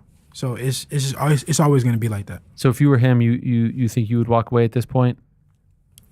I got to be him. I got to get to his shoes first to tell you what I would do. But given his age and his resume and everything he's done, this would be a good time, right? Like, wow, what a fight to walk away. But I just feel like there's too much money to be had. There's too much money to be earned. Yeah, I mean, it's hard to turn down, those millions of dollars. Especially hundreds of millions, hundreds of millions of dollars when you're on your A game. So long he was like ignored, right? Yeah, when you're on your A game, like you said, no signs of slowing down. It's hard. It will be hard to, but then if he fought that UFC champion Ilia Topuria, it would all go crashing down, right? Wait, what do you mean? Why? Because Ilia would beat him. No, I'm just joking. that was a big debate. You set me up for that. Yeah. That was a big debate afterwards, after the fight, Ilia versus Terrence. Yeah, I seen it before the fight. Yeah. And then because Ilia was sizing him up or some shit. Yeah. It's boxing. No chance. It's levels. Right. Come on now. And okay, so what about you? You beat Brian Norman. Who makes sense? How do you plan out 2026? I think that Ryan needs to get a win. Okay. And then we need to pursue that fight. He doesn't even have a fight. Well, that's why I say he needs to. I know, it's just I'm saying I feel like he needs to get back on the horse. Yeah. That's him and Oscar are having issues. That's the biggest fight for me. Yeah. At 147. But I want to fight the best fighters in the world. It doesn't matter to me. Like, guys say this, but like, you can vouch. I am that. Yeah. I literally, it does not matter. It does not matter. anybody at 147. I want to fight the best fighters in the world, make the biggest fights happen. I want to become undisputed again. That is a goal of mine. And it's simple. The 147 pound division is my division now, and I'm here to take it over. Man, that Boots fight would have been great. Yeah, I think that eventually we'll be at the same weight and we'll cross paths. He keeps winning, I keep winning. Were you impressed? It wasn't against a guy I didn't know. Right. I never knew him. Quick, yeah. So I cannot say this about Brian Norman and then go say, oh, well, Boots, he showed me something crazy. Like, it was against a guy that we didn't know. Right. I think that Boots has a lot of skills. Has Boots been good for a long time? Yes, since we were kids. He's always been good. But I don't think that he's letting himself, be able to really showcase it against the best fighters in the world. And I think that he can, but I just think that he hasn't given himself the opportunity to. But I see that they're talking about him fighting Virgil, so I think that's a great fight. Who wins? I think that's a great fight. What about Tank and Jake? How do you feel about him doing this? Yeah, I mean, it's an exhibition fight, so. Do you have any issues with him not taking the Roach rematch and doing this instead? Hey, that's his business at the end of the day. That's his business. We all know what that means. We know that it was much more at stake, him fighting Jake rather than fighting Lamont. Did we all want to see Lamont fight? Yeah. Yeah. I think that they'll still do it. You think so? If he said he was going to retire at the end of the year. Yeah, I don't believe that. You don't believe that? I think that him and Lamont will probably fight. So you think he just takes this one, gets the payday, and do you think it will be a competitive fight? The first one was you're talking about Jake, yeah. Yeah, I don't know. I want to see that fight. You're going to watch? For sure. Who do you think wins? Just because like Jake is a decent boxer. He has skills and he works hard. He's dedicated to the sport and he's big. At the end of the day, he's big. And Tank is small. So it's an intriguing fight. I'm definitely gonna tune in.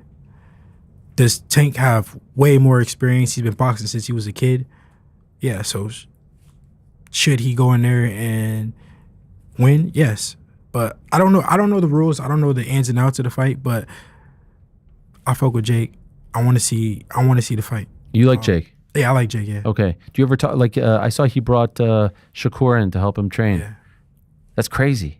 Like the sight of him and Shakur in the ring together. That's why I want to see. That's why I want to see the Tank fight. Yeah. I just want to see. Do you think Tank is going to try to knock him out? Me knowing Tank? Yeah. Yeah. If the Tank, I know for sure. Because he has pride, right? He doesn't want to just get. Yeah, no, that's just Tank. So I think that I think he'll try for sure. Wow. Would you have if you weren't preparing, would you have taken the opportunity to help him prepare for this? Would you have been into that, Jake? Like if he called you, because he's looking for smaller guys, right? Yeah. No, I mean I like Jake.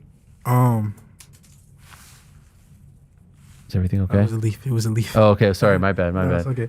No, I like Jake. I like Jake. Okay. That's it. That's it. Why do you leave it at that?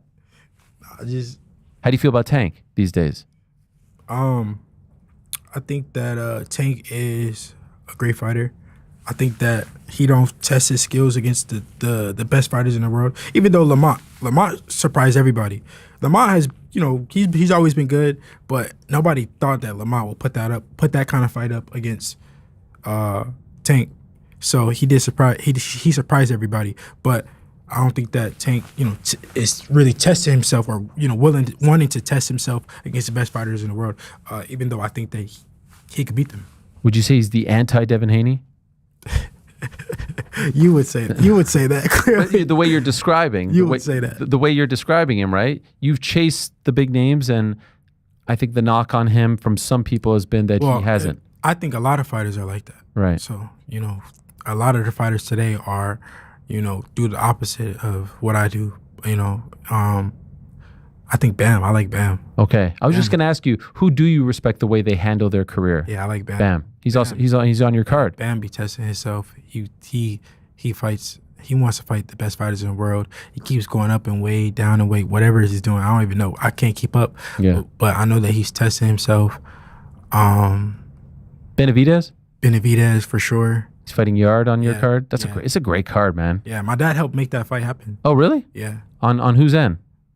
What do you mean? Like whose side is he on there? Oh well, I'm friends with Benavidez and Yard. Okay. And Yard reached out to my pops, saying they just wanted an opportunity. So okay. My dad put it together. Benavidez, Yard, and now it's happening. But I mean, like I said, we're friends with Yard and we're friends with Benavidez. Okay. But are you living in New York now? No. Your my dad is? My dad lives in New York. So what happens with training camp? I just did training camp in Denver. Okay. And I did training because of the elevation. Yeah. Okay. Yeah. Do you usually go there? No, my last camp was in Big Bear. Yeah. And this last one was in Denver. So I really liked how it was in Big Bear. I really liked the elevation. Like it made me feel really good. So I went to Denver. I liked it. You liked it? Yeah. Would you move to New York as well? Nah. You don't strike me as a New York guy. Nah. I like New York. I spend a lot of time here. I'm here a lot, but I like the hotels and just right. Yeah. You don't actually live here. Yeah, I wouldn't because I live in LA and I live in Florida. Okay. So, and I like the taxes in Florida. So yeah, no taxes, no state taxes, right? Yeah. But so does your dad go to the training camp with you? Yeah, of course. So he was in Denver the whole time. Yeah. Okay. Okay. So what happens November 22nd? What are you thinking? What are you feeling? I think the world will be very surprised with how I beat Brian Norman. And this should be the main event. If I'm being honest, I agree. Even though, like I said, it's a great fight. But I feel Benavidez is my bro. Yard is my bro. But the fight that everybody's talking about is me and Norman. But I mean, that's not for me to really focus on. At the end of the day, Turkey, he everything that I asked for, he gave me, and it is what it is. I'm happy to be, to be back fighting for, the title, to become champion again, and I look forward to it on November 22nd becoming 3-division champion. And the ring belt you said you wanted. Yeah, I do want the ring belt. Yeah, but I don't know. I don't like. Is it on the line? No, I don't think it's on the line. Isn't that just for undisputed? No. So how do they determine? Because T.O. has the ring belt at 140, but okay, it's not undisputed. Like it just becomes like the number one guy. Okay. And Boots is gone, so who's the number one guy? Did he have it before? Yeah. Okay, so it's vacant. Yeah. So have you asked Turkey? Not directly. Why not? Do you text with him? Yeah. I text him, but yeah, you should ask. Text him. Yeah, I'm gonna ask him. The new ring belt is pretty sweet. Like they souped it up a little bit. I like it. Yeah, I like it. That's why I said I want it. Yeah, I want it. I like the ring belt though. Since a young kid, I always liked the ring belt. When I walked out with Zab Judah as a young kid, I had the ring belt. I was carrying the ring belt, and like people asked me like, why? What made you choose that belt? And I was like, I just like the way that it looks. Yeah. So legendary. Yeah. So hopefully I can fight for it again on November 22nd. Win it again. Right. I had it one time before. Yeah. So I wonder how many people have won it in multiple different weight classes. Quite a few. Off top of the dome. Yeah. I mean, it's been around for like 100 years or something. Yeah. I think it's a lot. I think a lot of people have. All right. Well, it's another one to potentially go for. So November 22nd, it's on DAZN pay-per-view. Yeah. Soon they're going to get rid of pay-per-view. Or at least they said that. I think it's time to I heard them say that. I don't know. I know they say it a lot. But I just, for the sport to grow, for the sport to be seen by as many people as possible, not behind a paywall would be best. This is such a good card. This is one of the best cards of the year, in my opinion. Stacked. Like, look at the names on this thing. Benavidez, you, Bam, Norman, Yard. I mean, it's unbelievable. Yeah. Abdullah. I was happy for Beterbiev to be on it because I'm a fan of Artur Beterbiev. Yeah. But he got injured, right? He's not on this. He was on it though. Oh, he was originally. He was originally on it, but then he got injured. Against who? Benavidez? No. He was fighting like someone else. Yeah. Okay. Like a stay busy fight. Yeah. Oh, I didn't know that. He was the first fight. Yeah. Oh, really? Yeah. He's incredible. Yeah, he's a monster. He's unbelievable. There's a lot to be excited about in boxing. Top ranks alive and well. Big fights happening in Riyadh. You're cracking jokes. You know, cracking jokes. You're. I can't stop staring at your teeth. Yeah, I know. I just yeah. Look at that. Oh yeah, look at that zoom in there from Brad. How many carats? What do you do? Do you brush that or like? Yeah, of course. Yeah. Can you take it out? No. You can't. No. Permanent. Yeah. And you have on the bottom I gotta too? use a water flosser. I use a water flosser to get in between my teeth. Every night? Not every night. Okay. Yeah. But you got to keep those. But I brushed them, but yeah. to like get in like deep in Wow. like. How many are they? 3 and 3? 2 and 2. 2 and 2. And what about on the bottom?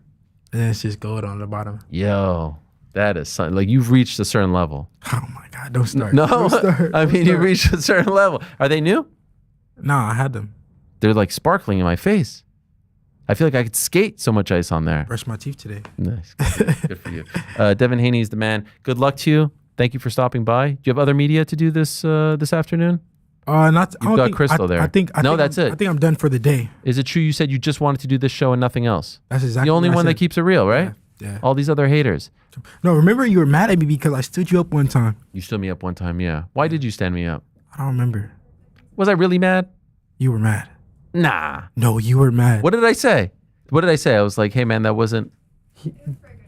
Oh yes, I remember now. I remember, yes. Yeah, it was for a great reason actually. I don't remember what the reason was. Well, I don't know if we want to talk about it here. Chris doesn't want to talk. Oh, yeah. I wasn't mad about that. Oh, you were mad about that. That's not true. Oh, well, Crystal was I mad? You weren't happy. Well, we didn't get the heads up. Yeah, I do remember that. Okay, yeah. But we've had like a million since. You still remember? You were like, we've only had like one since, I think. Nah, that's not true. I think so, maybe 2. I think actually you came. You fought in New York and you didn't come. You didn't come visit us. You were fighting in Times Square. Yeah. And they were like, nah, he doesn't. Maybe I didn't get invited. No, your dad came. Maybe I don't know if you know maybe that. he was just invited. Your dad is great. I love talking to your dad. But it was weird that your dad came and you didn't come. I think you only invited him. I think you said nah. Crystal, is that true, Crystal? Said, just bring. Bill, just come. Wow. She said she's got your back. You know, you got. He said only Bill. I was like, all right. Okay.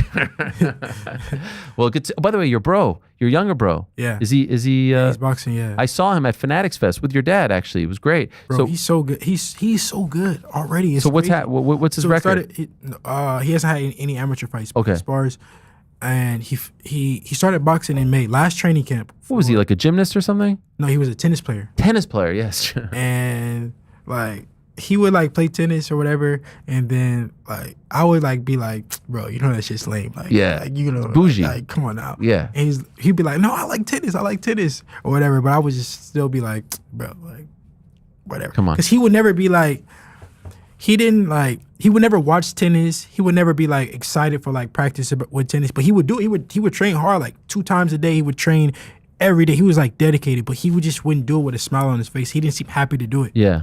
But he would watch boxing. He would talk about boxing. He would, you know, like you would think he was a boxer. He knew everything about boxing. He could tell you, like he can sit here and tell you everything about boxing. I ask him about fighters, like, oh, who did he fight, or when was his fight? Like, he could tell me everything. So, my dad just basically was like, he's done playing tennis. Like come on, he wants come on over. So then when he first started boxing, I was like, I don't know, like I don't know. He didn't have it. Yeah, because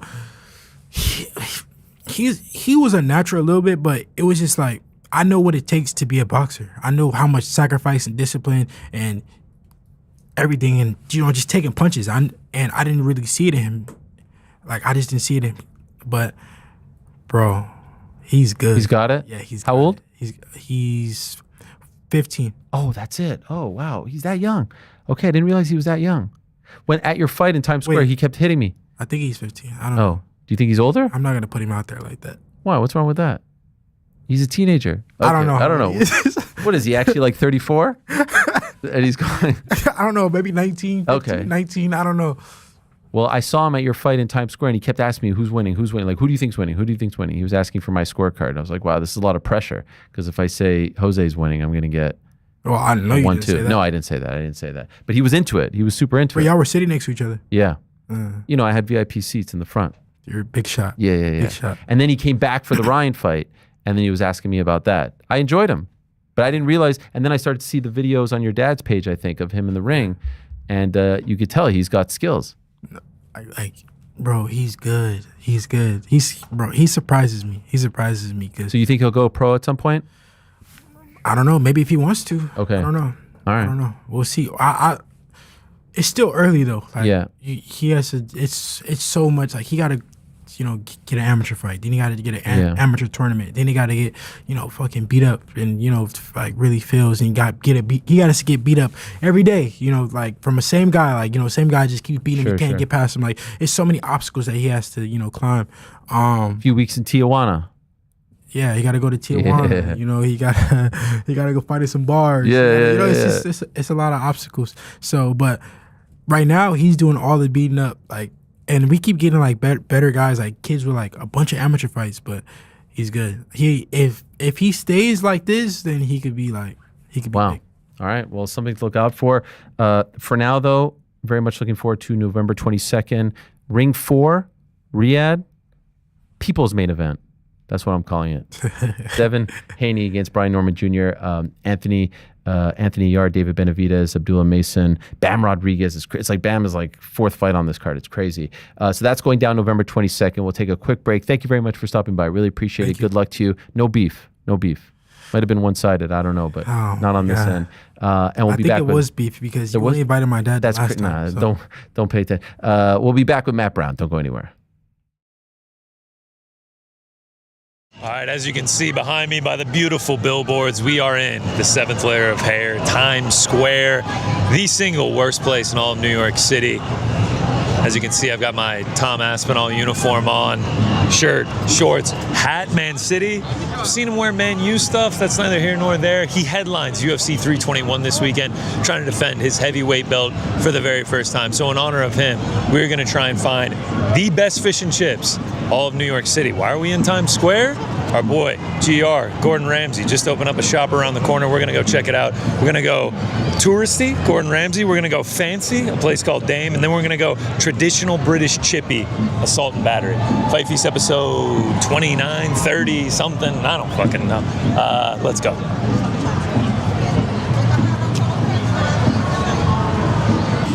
All right, first stop, Gordon Ramsay's Fish and Chips. When I said stone throws away from Times Square, I'm talking stone's throw. There it is. We are 3 seconds from where we just opened the video. Times Square is right there.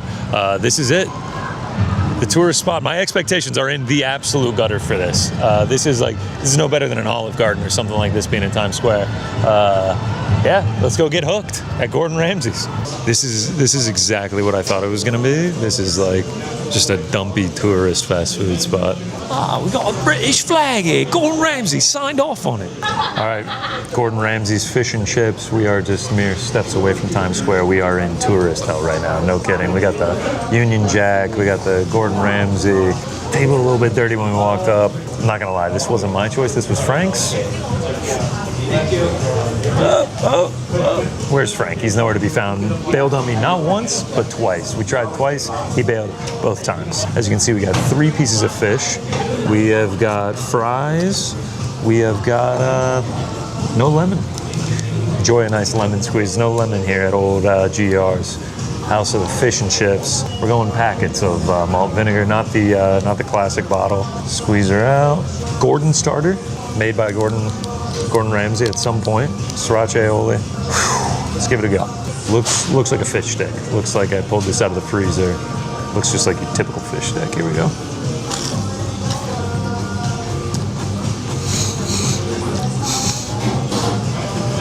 All right, fair play on my shit talking. It's actually pretty good. It's actually pretty good, I'm not gonna lie. Nice crispiness. Fish tastes good. Fried beautifully. Let's try the sriracha aioli.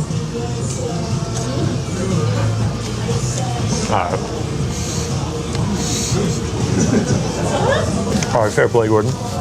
It's solid. Could have used some lemon, but I mean, it's solid. Let's try the fries. Oh, the vinegar. Breathe in the vinegar. Coughed all over the meal. Fries are decent. Nothing crazy. Run-of-the-mill potato French fry.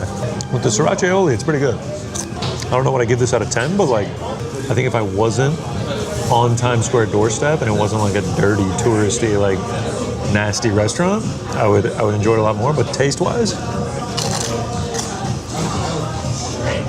the crunch on that fish, much better than expected. Compliments to you, Gordon. How was it? I have to call you because I was hating. I came in here and I was just like, oh, I'm gonna fucking hate it. I took a bite of the fish. I couldn't lie. It was pretty good, man. It's pretty fucking good. I'm sad you're missing it, man. You know what? Enjoy your fish. Let me know how the next place is. I'll save a piece for Monday for you. I'll just put it in my backpack. You can have it on Monday. All right, see ya. All right. Have a good one. Peace. See that piece of potato fall out of my mouth? Look at Big Gordon. Look at him. Eating the same fish and chips as me. He cooked it just like he cooked mine today. Thanks, Gordon.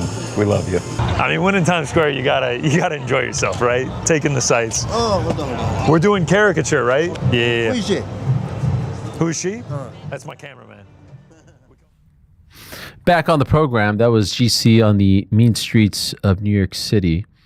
That was the fight feast for the 321. Do we have, by the way, have we monitored what the record is of the person from the country that you've done fight feasts on? Like fight feasts, I think, how many have we done? 20 something at this point? Yeah, I think we might be up to 30 now. Okay, what do you think the record is? The record for what? Like, so you did English food because of Tom Aspinall, right? Yeah. Tom Aspinall didn't win, no contest. Point is, like, you do check food. What is the record of the person? You know what I mean? It's actually a great question. I'm gonna have to do that. Yeah, can we go into the archives and see? Yeah. What do you think?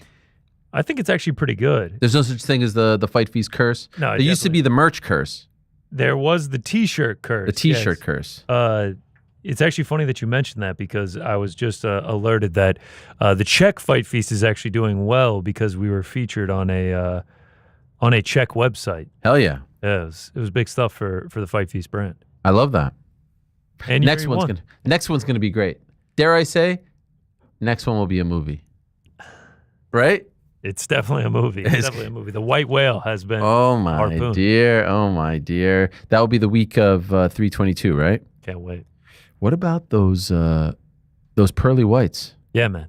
You stuck the landing on the ice skater line every time. Every time. So much ice I could skate on it. It's just, and everyone loves it. Everyone appreciates it. Yeah, because for me, it's like the 89th time I've heard it back here. For them, it's the first time. I just want to let you guys know, when I say when I say, satin sheets, silk pajamas, when just I say another Tuesday, that, or you almost forgot, I say it for an audience of like 5 to 6. I want you to know I'm envisioning you guys in the control room being like, oh, there he is saying it again. Oh yeah, when the diamond conversation started up, I was like, and more often than not, they like it. They enjoy the line. I think the guess. Yeah. But the teeth are phenomenal. By the way, did Dustin get the teeth? Oh yeah, yeah, no doubt. There's that one. I saw that one video of him on the plane. Yeah. Yeah, I think he had a couple Sky Miles cocktails. Can I be honest? Sure. I threw it in the group chat. No one responded. I wasn't sure if it was taboo. At that point, I think it was a bit of old news. Oh, wow. I just saw it. A day later. Really? Yeah. Yeah, the teeth were like, it's amazing. So those teeth, like, can they never get yellow? Do they never change? Like, what's the point of brushing your teeth at that point? Do they just never change colors? I think gum health probably matters. I do think they will change colors, but I think they have an easier cleaning process. Like you don't have to worry about the. Must be fantastic. But what about the process to get there? Who is the best in all of sports? Who do you think has the best ones? Probably someone that you don't realize that they are. Well, yeah, I guess. I think Dana has them. And I would say I think his are really good because you can't tell. I feel like they've gone more and more noticeable over the years. Yeah, it's like bad plastic surgery, right? Yeah, you're right.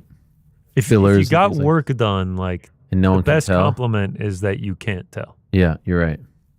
That's a good point. Botox and things like that. Yeah. Why do people do this? Sometimes my wife will be like, I think I should get Botox. I'm like, no, just age gracefully. Beauty's a currency, man. Don't even dye your hair. Just let it go. Just do your thing. Looks matter. Yeah, I guess. But I think more often than not, it kind of looks a little bit different. Unless you get good work done. Yeah, but there's like super famous people and you're like, you don't look the same for some reason. I don't know. Lindsay Lohan's doing well. What are you trying to say? Lindsay Lohan got work done. How do you know? It was made public. Oh. Did you see Sydney Sweeney at the World Series? Yeah, I did. Rocking the Shohei. She was wearing a Shohei Ohtani? Yeah. It's messed up. Did you see the Duchess of, what is she? The Duchess of something. Sussex? Rocking the Dodgers hat. Respect. She's Canadian.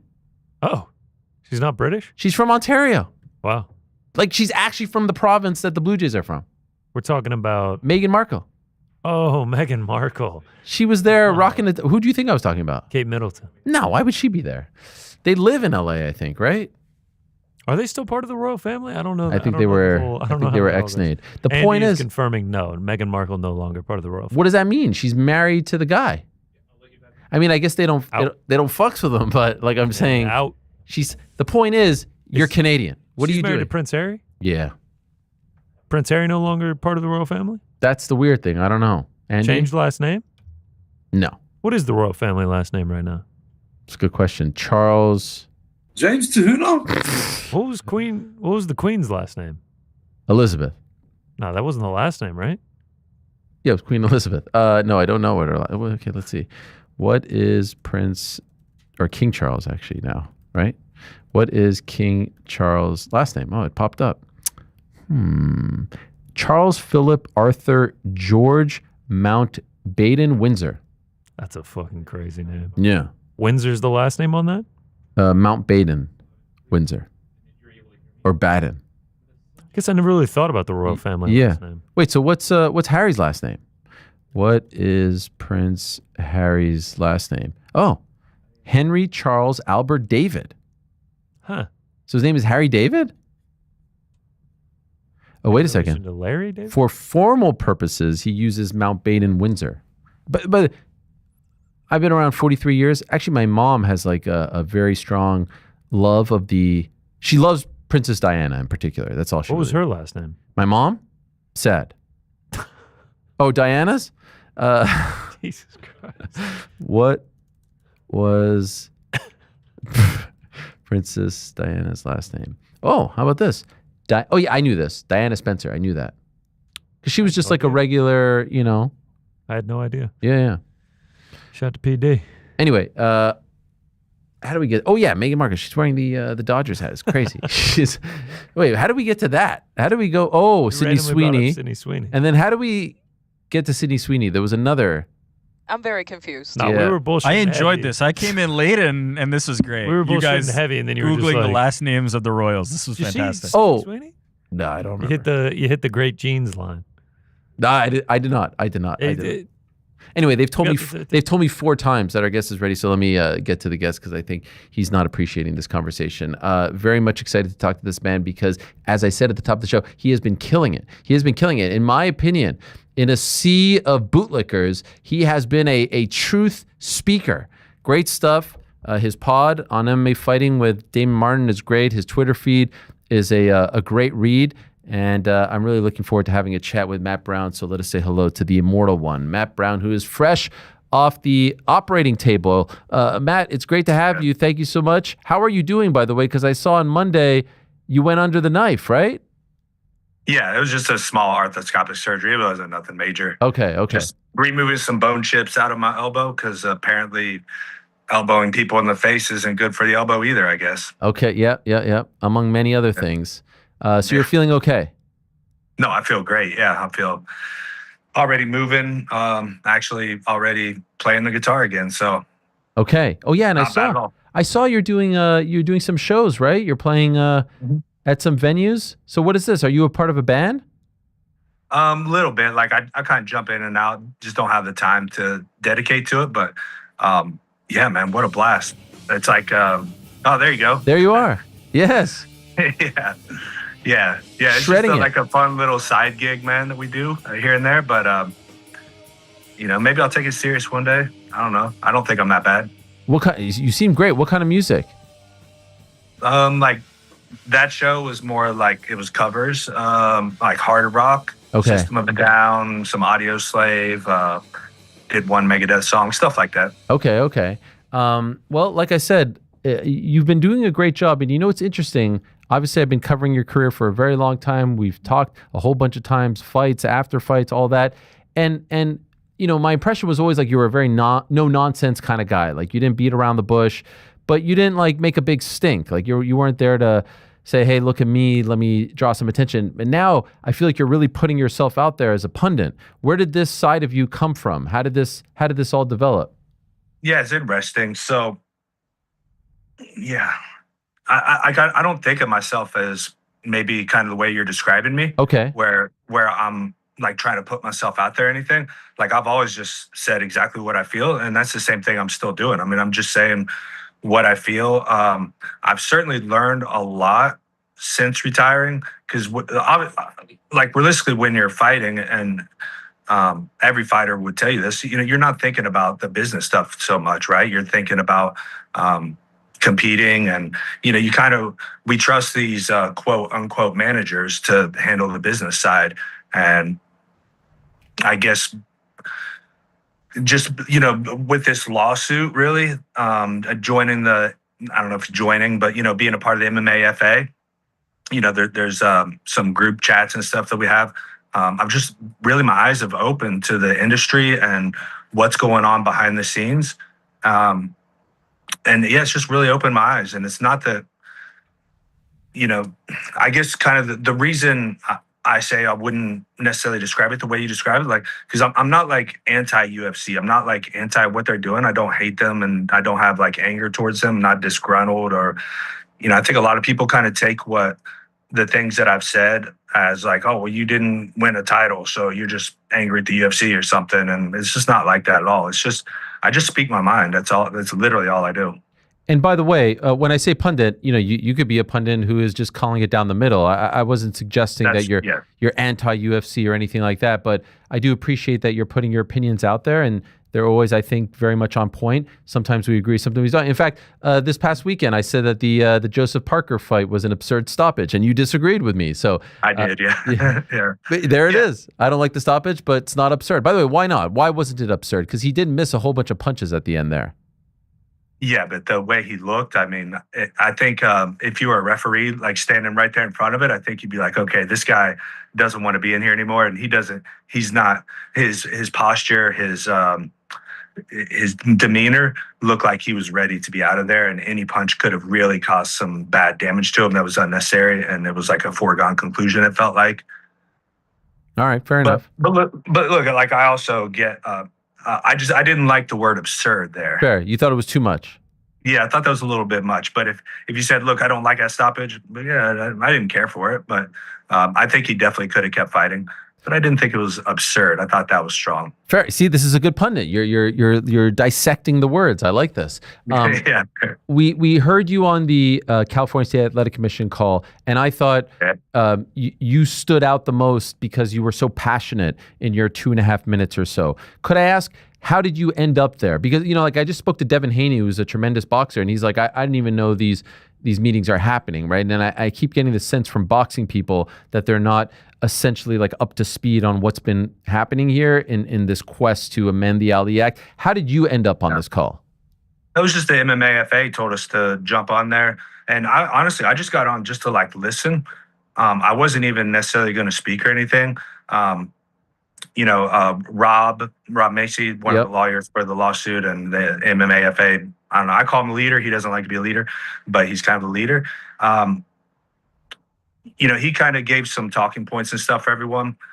But once I'd kind of listened for, I don't know, the first 5 or 6 people, I guess you listened to the call, I'm talking about the first 5 or 6 people, it was just so obvious what was going on. Like this was just a foregone conclusion. This was just a show. We knew that it was going to be unanimous votes. So I was like, why do I even need to say these talking points? That, my whole point that I tried to get across is literally like the only point that I'm really trying to get across. Like, will some of these people just fight for fighters? Like, I say this all the time. Like, I'm not anti-UFC. I respect what they do as a business. They're some of the best business operators in history. I mean, they have a billion-dollar business, multi-billion-dollar business. You have to respect that, give credit where credit's due. But no one fights for the fighters. And the fact that the commission won't do a single thing for the fighters is disgusting to me. Like that's literally what their job is there for. They're not there to work for TKO or the UFC. They're there to work for the fighters. And The politicians have all been bought out. The managers don't do anything, as you know, very clearly. The media has been controlled, and so there's just no one there for us. And I think you, Luke Thomas, and very few others, actually speak out for us. But there's no one that's actually able, no one in power actually do anything that'll work for us. And that's the issue that I have. And that's the issue that I had with the commission. And that's why it turned maybe a little bit passionate, and I just wanted to curse them out. Why do you think that the vast majority of the people on that call were MMA people, right? MMA fighters, people associated with the UFC, and there were no big boxing names as far as current fighters, past fighters, promoters, managers. Why do you think that was, when technically what was being discussed was a boxing issue? Yeah, it's interesting. I'm not totally sure why boxers didn't jump in. I know why MMA fighters are passionate about it, is because we want the Ali Act, or at least something similar, into MMA.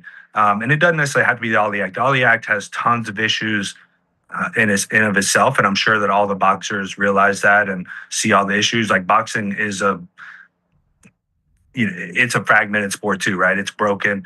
It has lots of issues. And there's great points to be made. I had a conversation with John McCarthy after that call, because, I called him out on Twitter. I thought he'd been paid off by TKO or something. But I had a conversation with him. I had a call with him, and we kind of hashed it out. And he brought up a lot of great points.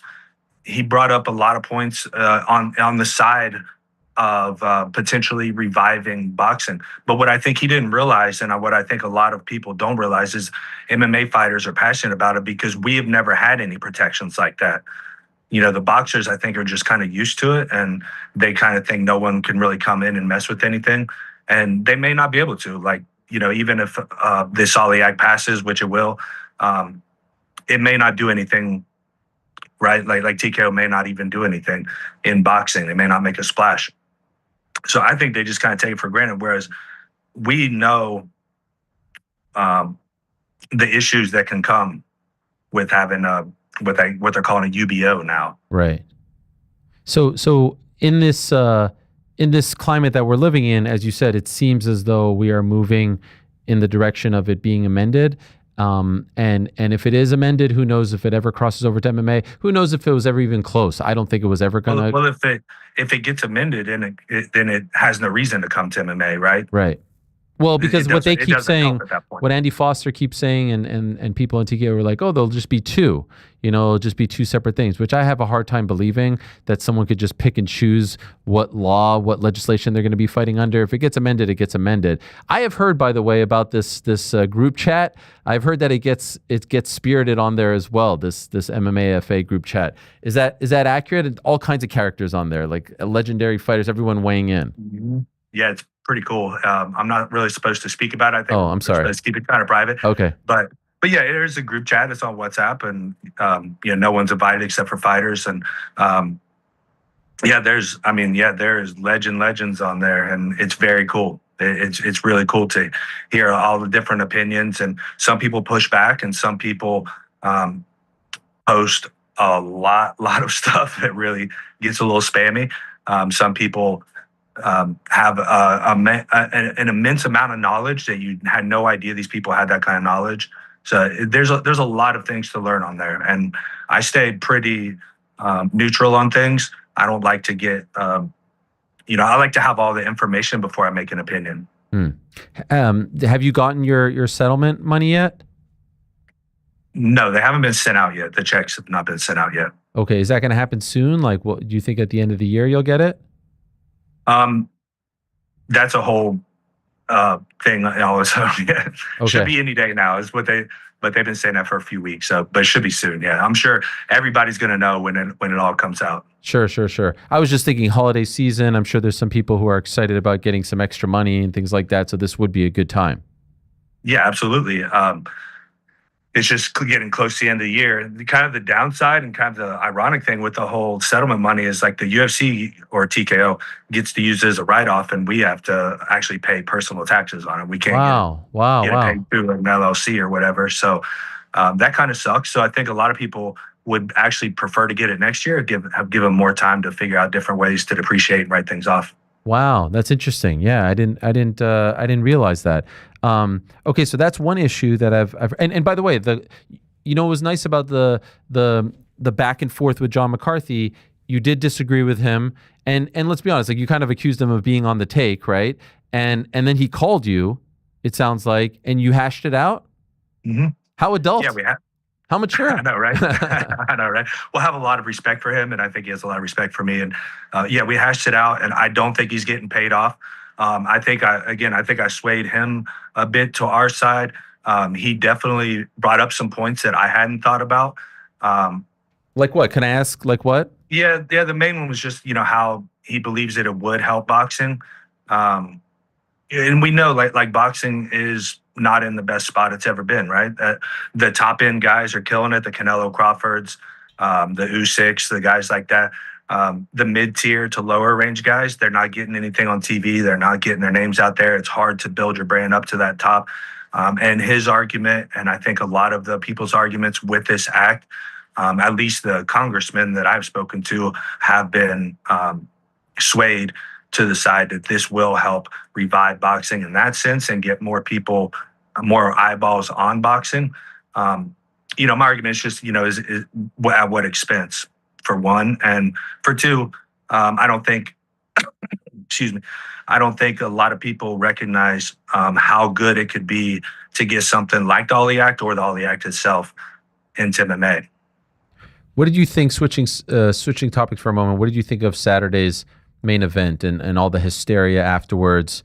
We've weighed in on it extensively. I'm talking Tom Aspinall, Ciryl Gane, the eye poke, no contest, the backlash towards Tom, the way it was sort of spun and handled from the UFC. What did you make of all of this? I'm definitely one of those guys. I think that if there's a rule and you break it, you should be penalized. That's all there is to it. Like Tom should not be expected to fight with one eye. I think that's kind of ridiculous. But if there's a rule, in football, if you face mask a guy, it doesn't matter if it was an accident or not, right? You get penalized. And I think it should be the same in MMA. If you break a rule, you should be penalized, period. Isn't it wild that you'll get warning, don't do it again, don't do it again. And sometimes it'll be 2, 3, 4 times and nothing happens. So are you saying that the first time it happens, you think it should be a penalty? It should be a point deduction? Whether it's a point deduction or something more major, that's, its own debate, right? And that's its own discussion. But yeah, it should absolutely be penalized the first time. And they should also fix the damn gloves. This has happened so many times.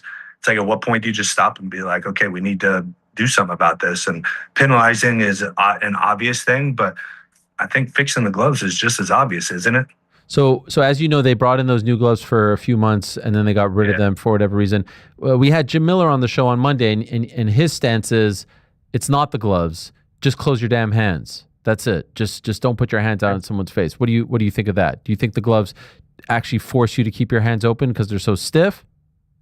Yeah, they do make it harder to close your hands. And it's natural because we spar, at least me. I know some people spar and make gloves a lot, but I spar more in boxing gloves and I open my hand regularly. Mm-hmm. There's no worry because you're wearing the boxing glove. But I've never poked a single person in the eye, and I had almost 30 fights in the UFC. Jim Miller's got, over 40 UFC fights. Yeah. He's never had eye poke issues. So, yeah, I'm not sure why it happens, but, just the fact that it does happen so much should be an obvious reason to fix it, right? I mean, I don't necessarily think guys like Ciryl Gane or even John Jones, I don't think they're necessarily doing it intentionally. But they have the ability to do it. So why not just take that away from them? I don't think closing the gloves a little bit is going to affect their ability to fight. What do you think of, what do you think of when they debate whether it's intentional or unintentional? Again, I don't think it matters, right? Just back to the football analogy. If you face mask someone, does it matter if it's intentional or not? Yeah. No, what does it matter? Who cares? You poke somebody in the fucking eye. Am I allowed to curse on your show? Absolutely. Go nuts. Go nuts. So basically what you're saying is because Tom couldn't have continued, he should have won via DQ on Saturday. That's what I would have done in that situation if I was the referee. Yes. Do you think that they're going to run it back? Oh, I think so. Yeah. Shouldn't they run it back? Yeah. Didn't Dana already say they're going to run it back? Yeah. Chael was on the show on Monday sort of throwing out the suggestion that maybe they won't, or, I was wondering, Dana was so upset in the post-fight press conference, I was wondering if maybe it's because he had some other plan. He wanted, maybe if Tom would have won to try to do him versus Pereira, him versus Jones at the White. Who knows? I didn't understand why he was so upset, why he was so annoyed. I know the fight ended unceremoniously and you never want to have a inconclusive finish, but like the guy got poked, he's a big star for you. I was surprised at how he didn't back him, he didn't defend him, and was just kind of bothered by it all, it seemed like. Yeah, I don't know, man. Dana deals with a lot of shit, so I don't, I don't really judge him necessarily for all the types of things that he deals with. Like I run a small business, right? I got like 12, 13 employees. And it's a major stress, right? It's a headache all the time. I can just imagine what he deals with. So I don't necessarily judge him for that, but he's also, he chose that position and he put himself in that position. And so, he's got to deal with it. But in terms of, just something like that, like, I don't think they really care. I think Dana is kind of, was kind of neutral on it, right? Like the UFC is a machine. Like they're going to make their money. Like they're going to sell. They got the Paramount deal coming up. Like they're set. Like I don't think he actually cares. So he can speak like very openly and freely about just what he feels in that very moment. If that makes sense. Sure. Perhaps like when you were fighting 15 or so years ago, they hadn't quite made it, right? They hadn't been established. They didn't make the multi-million dollars that he's making now, the $1 billion contract, and so there was a fire there, a passion. Now I sort of feel like when he's talking about his other projects, we see that old Dana because he's trying to prove people wrong. The slap, the boxing, the stuff like that. But this race has already been won. And it's sort of a normal human reaction. Like you already proved everyone wrong, so it's hard to keep that fire burning as strongly. Yeah, I think that's a good way to put it. And some of the other projects I don't really get though. The slap boxing, like that's I don't get that. You don't watch it? You don't like it? I don't respect it. No, I'm sure you don't either. Right? No, I don't. I don't. Not at all. Does anybody? Like I don't know where this came from. Where this idea that this would be cool came from. I think he said he saw it on TikTok or something, and he saw like a lot of views attached to it and thought that it would be a big hit. Yes, I don't know. They're trying to get like social media clicks, I guess, maybe because it's great for those little 10-second clips, I guess. But yeah, I don't know, man. That's I like sports, man. I like fair sports. Same with like Aspinall getting eye poked, right? I'm like, dude, I want to see a fair fight. Like, I don't want to see him fight with one eye. I want to see these guys fight a real fight. How do you think he'll do in boxing, Dana?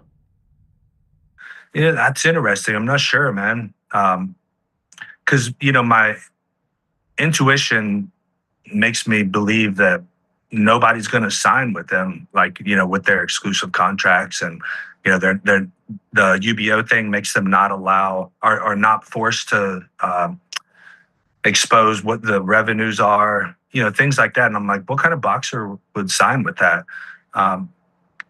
So even, when this thing passes, because it will, like it's a Republican House and or a Republican Congress, like it's going to pass. Like I think it's pretty well set in stone. But I don't know how it's going to do, I just can't imagine boxers wanting to sign with that. But I think it'd be a good question for like a Devin Haney, who I think, did you have on earlier? We had him on. Yeah, we had him already. Yeah, he's sort of like, let me wait and see. And I think guys like him, he was 100% on board with not changing the Ali Act, just like every single fighter that I've asked in the world of boxing, every single promoter, but yet no one's doing anything about it, which I think is a little strange. So they might be in for a rude awakening very, very soon. Yeah, because if it goes the way that they want it to go, it's not going to be good for the top end boxers, right? The Devin Haneys, the Usyks, the guys like that. I don't see how Like, how's he going to get Canelo or Crawford? So I don't really know how that's going to work, but I'm guessing they have a long-term plan, and it's fine. Again, like I'm not hating on what they do exactly, because that's the goal of a business, right? You want to make money, you want to make profit, you want to monopolize, you want to take over the freaking world, right? That's the whole goal. It's what I'm trying to do with my gyms. I want to have the best gym in the world. I want every single person in the world to come to my gym, not the gym next door. If I could monopolize it, I would. But at some point, like, someone's got to step in, whether it's, how many companies have had issues with the government for monopolizing, right? This is not an uncommon thing that you see, whether it's like, Apple or Amazon, they all end up with these issues, but no one has stepped in to fight against the UFC, I feel like.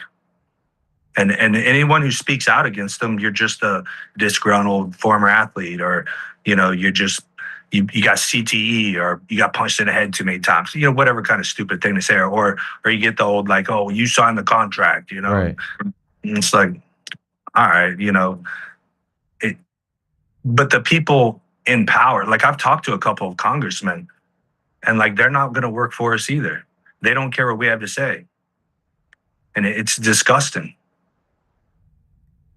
Yeah, it's very disheartening to see how the MMA fighters in particular, like, there should have been an Ali Act version, whatever you want to call it, for MMA long ago. It's crazy that it's just the Wild West over here, and look at the contracts, look at the deal with Paramount alone, and that's just the U.S. deal, not to mention the deal that they signed for Australia or Latin America and all the other territories, not to mention the gates and the merchandise and all the other stuff. Like, the amount of money that this company is making, and the fact that you guys get 0% of that revenue blows my mind. Yeah, sure, they're going to up the bonuses. What are they going to up it by, 10K? Yeah. It's going to be great. Yeah, right. We just won a lawsuit. It got settled, but won a lawsuit saying that they're a monopoly, and they do, they have coercive contracts, all these things. And it's like, and then the politicians are going to still vote for this. It doesn't make sense, but I guess the only part that makes sense is that, politicians, have they ever really been for us, and they're the only ones that we have a chance with, right? Because, this whole, like, fighters making a union or something, it's not possible. It's never going to happen. So we need some people in power to work with us. And it's just sad that, they clearly, like, don't work for the people. And I don't want to get too political, but, it's just it just feels like standard government BS. Why do you think a union will never happen? Well, for one, it's illegal for independent contractors, right? But or an association of sorts. Yeah. Well, we have the MMAFA is the best thing we got right now. But also, if you kind of think about it, a bunch of fighters joining together is always going to be an uphill battle. Like, our job is literally to ruin each other's careers. That's our actual job, right? To beat the shit out of each other and ruin their career, take what they have. So to come together and work for, people that are my opponent or potential opponent, I don't know, that's I think that's a tough sell there. Along the same lines, right now, okay, so right now you speak out on this, but I saw that you were at the I think you were at the Chicago pay-per-view, right, in August. Mm-hmm. So, like, you're not like persona non grata because you're speaking out about any of this stuff or anything like that. I saw you even, like, kind of walk through, right? What was it like when you were there? Maybe at some point I will. I don't know. Like, I'm still friendly with everybody at the UFC, and no one has ever said anything to me yet. So maybe they will. But look, again, it's not that it's. That's why I started with this. Like, I'm not anti-UFC. I'm pro-fight. Like, that's all I ask is that somebody work for the fighters. Somebody step up. Will some freaking managers, like, actually work for the fighters? You'd have to talk to Rob Macy about this, but I believe that he said, in terms of lawsuit, he reached out to a lot of managers, and not a single one worked with him. Yeah. So, like, we don't have managers on our side. We don't have the promoter on our side. Obviously, they're working for themselves. We don't have commissions on our side, as we see now. We don't have the politicians on our side. Like, no one is on our side. And for us to come together, like I just spoke about, is a very difficult thing and a tough ask. And that's all I've asked is, like, can people just, it's not even about like taking down the UFC or like, I want them to succeed. I want MMA to succeed. It's not about destroying them or taking away from them. It's about bringing the fighters up and giving us a chance. And that's all that I asked for. And like, I never meant to be like a spokesman of this stuff or anything either. I've literally just spoke my mind, and here I am on your show talking about it like a spokesman, I guess. But no, I know. This is like, there's guys that are way more researched on this than me, that are way more educated on it than me. But some of it is so obvious. Like, it's just like right there in your face. And no one really cares, I feel like, other than, very few people. Yeah, I completely, and I'm not trying to make you into a spokesperson or make it seem like you're anti, but it is nice to hear someone speak up. And I do think that a lot of the managers are more concerned with the state of their relationship, their own relationship with the promotion, as opposed to the state of their relationship with their clients. I mean, that has been made very, very clear over the years. Absolutely. By the way, regarding Aspinall and Gane, what did you make of how the fight was going? Because now I feel like a lot of tales have been spun about him getting his ass whooped. Like this was going to be some sort of 10-8 round for Ciryl. What did you think, and how did you think it was going to end up? Well, it was going to be a 10-8 round. I don't think it was a very close fight, but I thought it was shaping up to be a hell of a good fight that I really wanted to see. So I think that could have been one of the great heavyweight wars. As a matter of fact, I think that was shaping up to be a great fight. And I was interested to see Aspinall's game plan, because it looked like his game plan was to stand with him. He didn't really push hard for any takedowns. And my guess is probably that he was just waiting for the right time to go for the takedown. And, we got to assume that if he was able to land the takedown, it'd probably be a much easier fight for him. You think he wins the rematch? I would still put my money on Aspinall, but if his game plan is going to be to stand with him, it's kind of a 50-50, Right. What do you think would have happened if he fought John? Oh, man, that's hard to say, because I think the tough part is like, where's John's head at,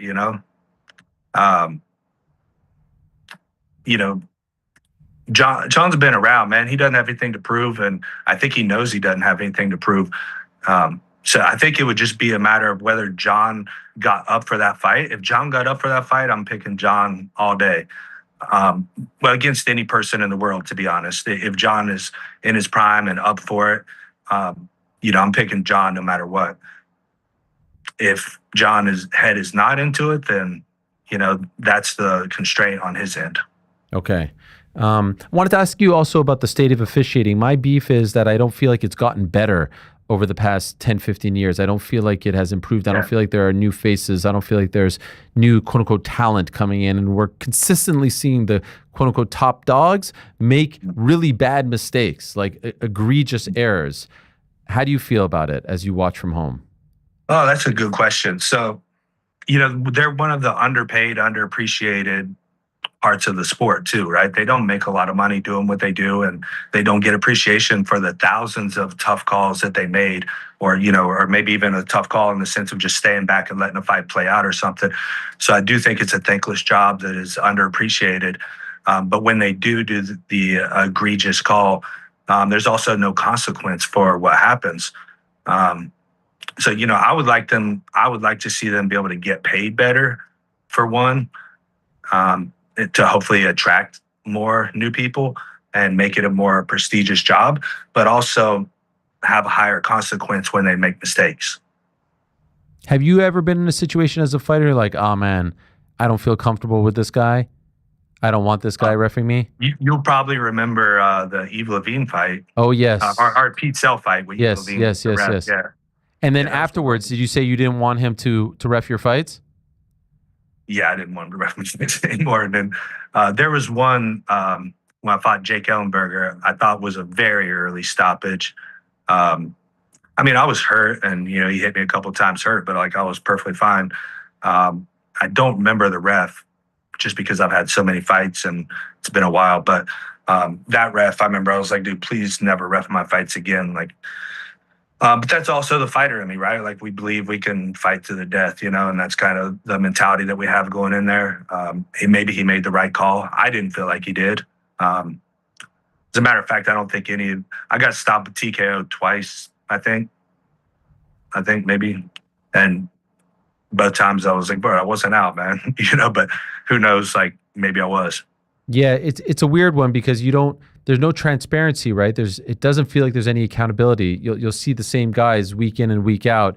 And sometimes they'll have good, like, there were some moments last week, I thought Mark Goddard had a great night where it's like everything's cool. And then there are moments where it's like, I don't understand, you know, not to pile on Dan, but, you know, that fight, the Matt Frivola fight with Kyle Nelson. I don't know what was going on. You know what I mean? Like, there's 3 seconds left. You stop the fight's over. And that was bad because then he said he thought he heard the horn, right? Yeah. It's like, dude, you didn't hear no horn. You know you didn't hear no horn. Don't lie about it. You know, just admit that you made a mistake, right? And begin, there's just no consequence. Like, what's going to happen? Is he going to go in front of a commission and they're going to punish him? Or you know what I mean? Like, is he going to sit out? Are they going to put him back to the regional scene for a few fights or anything? And no, we'll probably see him in the next card. So you've got the Immortal Martial Arts School in Lewis Center, Ohio. Is that correct? Yes, and I just opened a second one in Gahanna, Ohio, about 30 minutes drive away. Congratulations. So it's going well. Thank you. Yeah, going very well. Yes, I love teaching martial arts. I love seeing all the people come in and get better. It's a great new purpose and passion for me in life. And Immortal Coffee still going strong? Yes, sir. We got to send you some, bro. You have sent me in the past. I think like a couple of years ago. I mean, it's long gone now, but I liked it. I liked it very much. There it is. Yeah, we got to send you some more. We always forget, man. We got so many all people good. To send out to the time. I like this. I like that you know, this is a good lesson for a lot of fighters who are no longer fighting. You know, you have to have other businesses, other things to keep you occupied. Have you ever had the itch again? Have you ever considered? Every day. Every day. And what do you do about that? Day. Well, okay, that's I don't know how long you want me to go on about that. You know, it's all about just rebranding my identity and my who I am as a person now. So basically the way that I look at it now is my life for the first approximately 40 years, you know, 20 years of fighting, I guess, was really about me, right? The maximizing myself and growing myself as much as I could. You know, I wanted to get a title, obviously, and be the best fighter I could be. The next phase of my life is about giving back. So all this knowledge that I've accrued and everything that I've learned, I want to give this back to the community and give it back to the people. And that's what the gyms are all about. That's my new purpose in life, is giving back through the martial arts, all these lessons. And it's been amazing. Like I said, we're opening our second gym, and I mean, martial arts is the most powerful thing on this planet. Like, I don't think we even need churches or rehab centers anymore. We just have martial arts everywhere, and we could just, you know, I've seen so many people get sober, lose weight, relationships improve, just so many good things, and that's become a new passion for me. Incredible. Well done. Really, congratulations. I hope that continues. We don't need to see you pop up on like a BKFC card, because I could totally kind of see that happen. They've made me offers, but I'm not as cheap as I once was. Okay, good. So well done. Keep doing your thing. Fighter versus Writer as well with Damon Martin. You're always talking about all the hot topics, everything going on in the sport. So go check that out as well. And great to catch up with you again, Matt. All the best, and I hope that the elbow recovers quickly and you're back at it in no time. It'll be great. Thank you for having me on, Ariel. Appreciate it. Yes, there he is, Matt Brown, the Immortal, one of the legends of the game. Had so many great fights.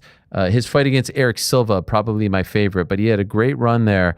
What was it? Maybe 2014 or so. Won a whole bunch of fights in a row. Chris Cope, Stephen Thompson, Luis Ramos, Mike Swick, Jordan Meehan, Mike Pyle, Eric Silva. It all led to the Robbie Lawler fight in July of 2014. That was the Fox main event. Quick turnaround there. He fought in May of 2014, fought in July of 2014, and that fight didn't go his way. It was a tremendous fight. I mean, that run was amazing. Chuck always loved Matt Brown, always loved the Immortal one. Then fought Johnny Hendricks and retired from MMA and the UFC on a win, May of 2023, after he beat Court McGee. So one of the good guys in the game. Wish him well, and go check out everything that he's doing, whether you're in the area with the gyms, the coffee, the podcast.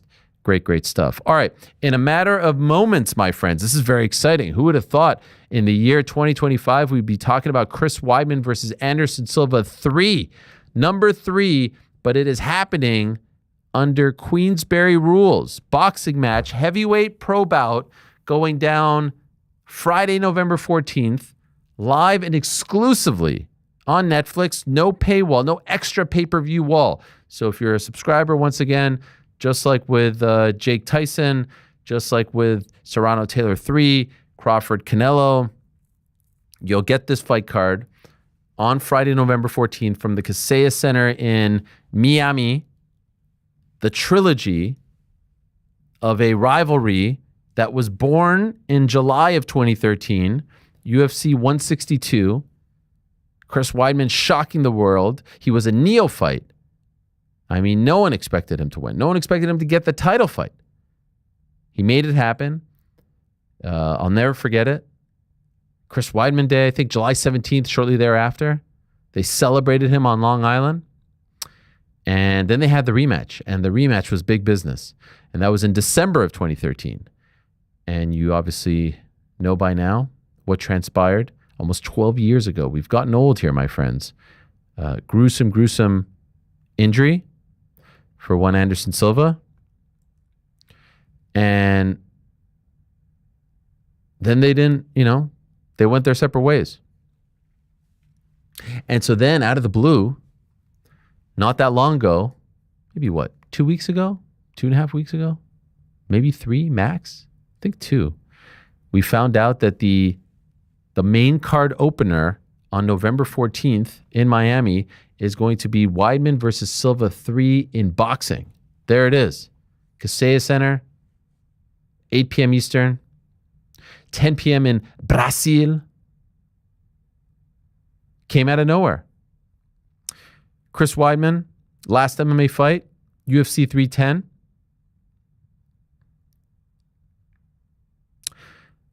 Last MMA fight for Anderson was October of 2020. Actually, I believe it was Halloween night, if my memory serves me correct.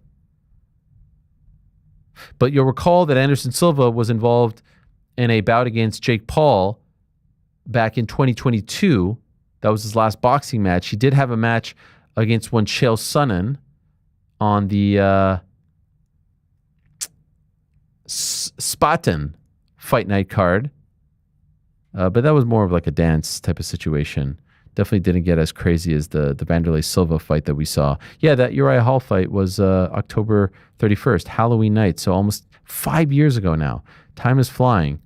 And Chris obviously left the UFC late last year. December 2024 was his last fight, UFC 310. And then we had heard that he had signed with GFL. That didn't really amount to much.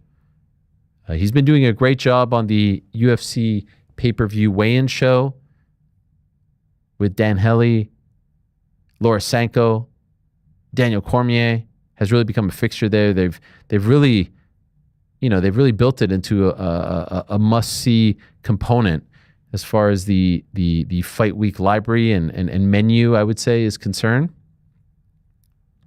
But he's getting this opportunity. And, we had always heard some great stories about Chris Weidman's boxing background. I believe, and we can confirm this with him, I do believe he competed in some Golden Glove situation. And this was something that he was really into. And when he crossed over to MMA, he showed some nice hands. And so here we are, some almost 12 years after their second fight. And I'll never forget that one. They're meeting up again on this most valuable promotions card. Main event, of course, Jake Paul versus Tank Davis. Chris Weidman is 41. Anderson Silva is 50.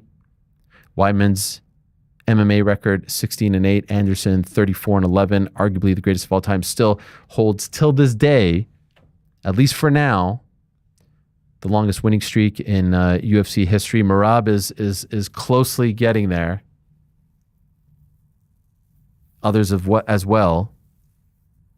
But Merab's pace is just unbelievable. 4 title fights this year alone. 20 knockouts for Anderson Silva, 6 with Chris Weidman on his resume, 6 knockouts in MMA. This will be officially Weidman's boxing debut. Anderson 3-2 with 2 knockouts. Of course, the most famous boxing match on his resume, the fight against Julio Cesar Chavez Jr. That was a big, big win for him and one that really propelled him into that Jake Paul fight. So it is the culmination of a feud that has spanned some 12 years. Who would have thunk it? Again, in November 14th, 2025, 12 years after they last fought, they will meet for a third and I presume final time. This time in the squared circle, Queensberry rules, pro heavyweight bout. It's Chris Weidman versus Anderson Silva 3, and wouldn't you know it, they are joining us right here and now on the pro. Look at this. I mean, my God, my heart. It's a beautiful sight. Anderson, it's great to see you. Obrigado. Thank you for the time. Chris, it's great to see you as well. How are you? How are you guys? Look at this. This is amazing. Look at us. Look at this. This is incredible. Who would have thought? Chris, can I ask you? Can I ask you, because you haven't boxed yet, and this is kind of a new thing. We've seen Anderson with MVP. How did this come about? How did this get on your radar to fight Anderson on this card? Well, the idea of me fighting Anderson in boxing, probably the first thought of it happened maybe like 2 years ago. I got a phone call from his manager, and she asked if I was interested. I was still in the UFC, so obviously that wasn't a thing. But it became a thought in the back of my mind as a possibility after, my career in the UFC is over. So it was kind of always there. And as far as this fight goes, I got a call from his manager again asking if I was interested in fighting Anderson. And she said there's a chance of fighting on this Netflix card with Jake Paul and Gervonta Davis. And I was like, let's do it. That'd be fun. There's not too many people that I would really be interested in fighting other than Anderson. It's we have a good history. I have a lot of respect for him. I think, one of the best martial artists of our time, lifelong martial artist. And he's like a true challenge. I think he's an amazing boxer. I think he's underappreciated as a boxer. So I think it's an awesome challenge. And that's what I'd love to do, is compete against the best guys. So I love the opportunity. Anderson, on your end, so it seems like your team reached out to him. Why? Why did you guys reach out? Why are you interested in doing this against Chris of all people? Well, it's so interesting because the people asking about, you're interested to fight in Jake, the next Jake fight in the same card, and say, yeah, I'm so interested, but so who's my opponent? I don't know. And I talked to Nakisa, and Nakisa say, I try to make the good fight make sense for the sport, you and Chris Weidman. And I say, wow, that's great, and it's a good challenge for us, especially for show the respect for boxing. Chris and I can do the good fight for the fans, for Netflix, and this is very good for us. It's amazing. Yeah, no, it's a huge opportunity. For Chris, I mean, you last fought in the UFC December of 2024, so almost exactly a year ago. Obviously, we know about the GFL stuff, but you were still very much wanting to fight and be active. As far as boxing is concerned, I know it was always a part of your training, and I know when you first came into the UFC, we would hear about your great boxing training. Have you been training as of late, or did you have to pick it up and expedite things once this came together a couple of weeks ago? No, I've been training in the gym. I've been trying to stay healthy and active, lifting and boxing and grappling, to kind of see. It was really grappling and boxing is kind of what I've been interested in post UFC, and particularly, a possible Anderson Silva fight, because I think that's a big fight that a lot of people want to see. And I think it's a great challenge. So that's kind of what I was looking forward to. And boxing really, I fell in love with boxing because of Anderson Silva. The first fight I had with him, it was really important to Ray Longo, my coach, that I felt confident standing up with him.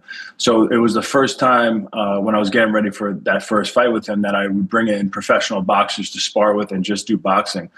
And I really fell in love with it. I really do love boxing. And so it's funny, it just, how it becomes a full circle, and I'm back in here and we get opportunity to box him. Anderson, for you, you're now 50 years old. What is the motivation? Why still do this? You've done it all. You've proved it all. The motivation is my family, my kids. The Khalil and Gabriel just push me hard every day. And I keep training with Gabe and Khalil, and Ebert and Junior. The Ebert is a gold medal in boxing, and I keep training with these kids, and I feel, I think I can do one more or two more fights in a high level, and that's my great motivation. God give me everything I have. I'm healthy, and I'm so happy to continue doing something I love. Chris, am I crazy, or does he look the exact same as he looked back in 2013? I mean, this guy doesn't age, right? He looks the exact same. I think I remember seeing some gray hair in his beard or something, or maybe on top of his head. Getting ready to fight. I'm like, look, he's old, but not anymore. It's gone. I don't know what happened. Yeah, I try to fix that. I promise. And when I'm done, I go to Marrocos to do something. Oh yes, to get the hair back.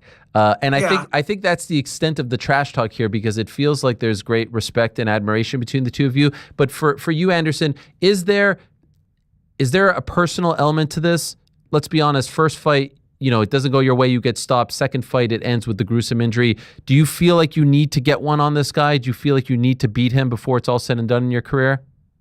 Ariel, listen, sports is a sport. In the time when Chris and I fight in UFC, Chris proved how can beat the champion at the time and do that. A lot of people say, because the second fight maybe you win, but the truth is I'm lost. I broke my leg. It's fine, but this has happened.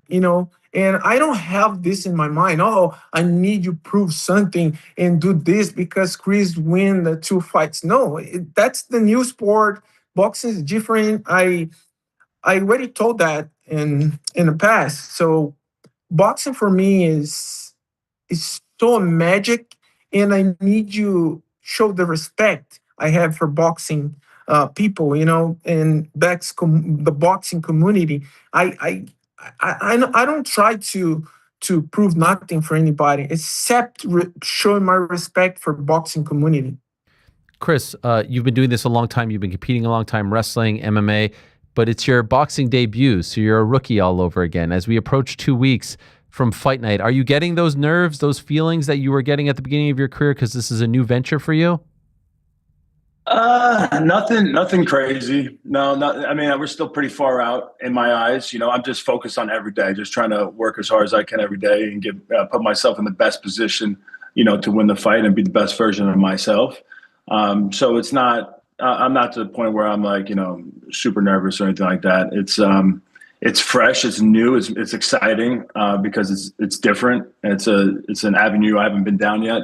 And, I've been watching boxing for a long time, and to have the opportunity to be on a card, especially on a Netflix card, and be able to fight a legend like Anderson Silva, it's just super exciting. Yeah, but not as far as nerves go. No, it's not like, oh my God, I've never done this before, and I feel like super uncomfortable.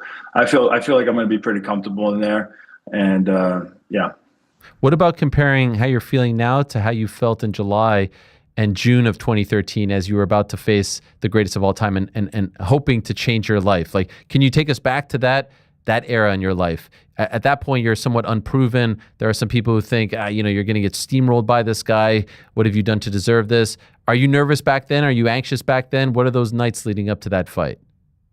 It was, months and months of battling the demons of doubt. When you're going against Anderson Silva, in his prime, nobody had beaten him yet.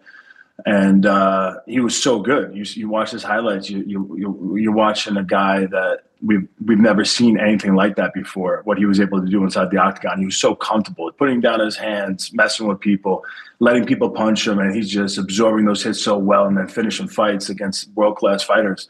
So overcoming the doubts, not really within myself. You had the whole world that was doubting the idea of me being able to beat him. But it was a constant fight. with those fights and a lot of my fights as I was up and coming, it was beating those demons every day, winning those.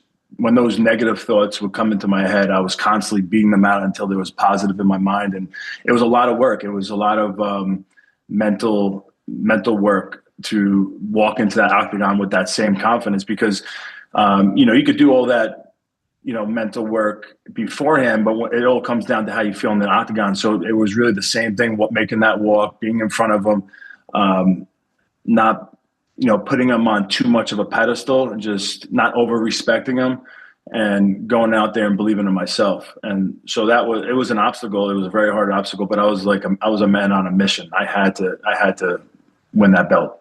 One thing I've always kind of wanted to ask you, Anderson, about that night is, why did you act the way in which you did in the fight? And was it because you didn't respect him?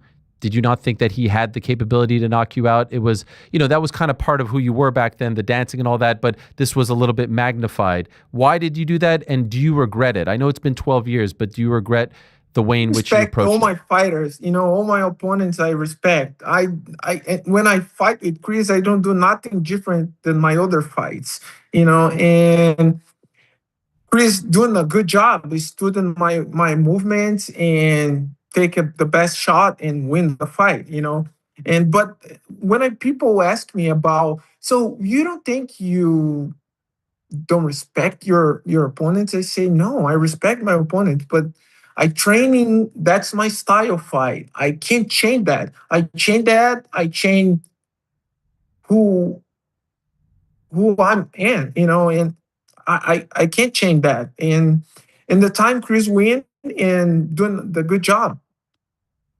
When you see this, does this bother you? I think no, definitely not. I was wondering, my production team put that up. I'm like, oh my God, Anderson's going to get it. No, this is no bother. Imagine how many guys I beat in a different situation. And, this has happened. That's I talk to my kids and I talk to my students too. So when you win, it's good. But you need to understand when you lose, because when you lose, you understand how your mind is prepared for the next challenge, and that's I keep doing my job. I don't think about that. I don't think about the fights I lose. I just try to make something better.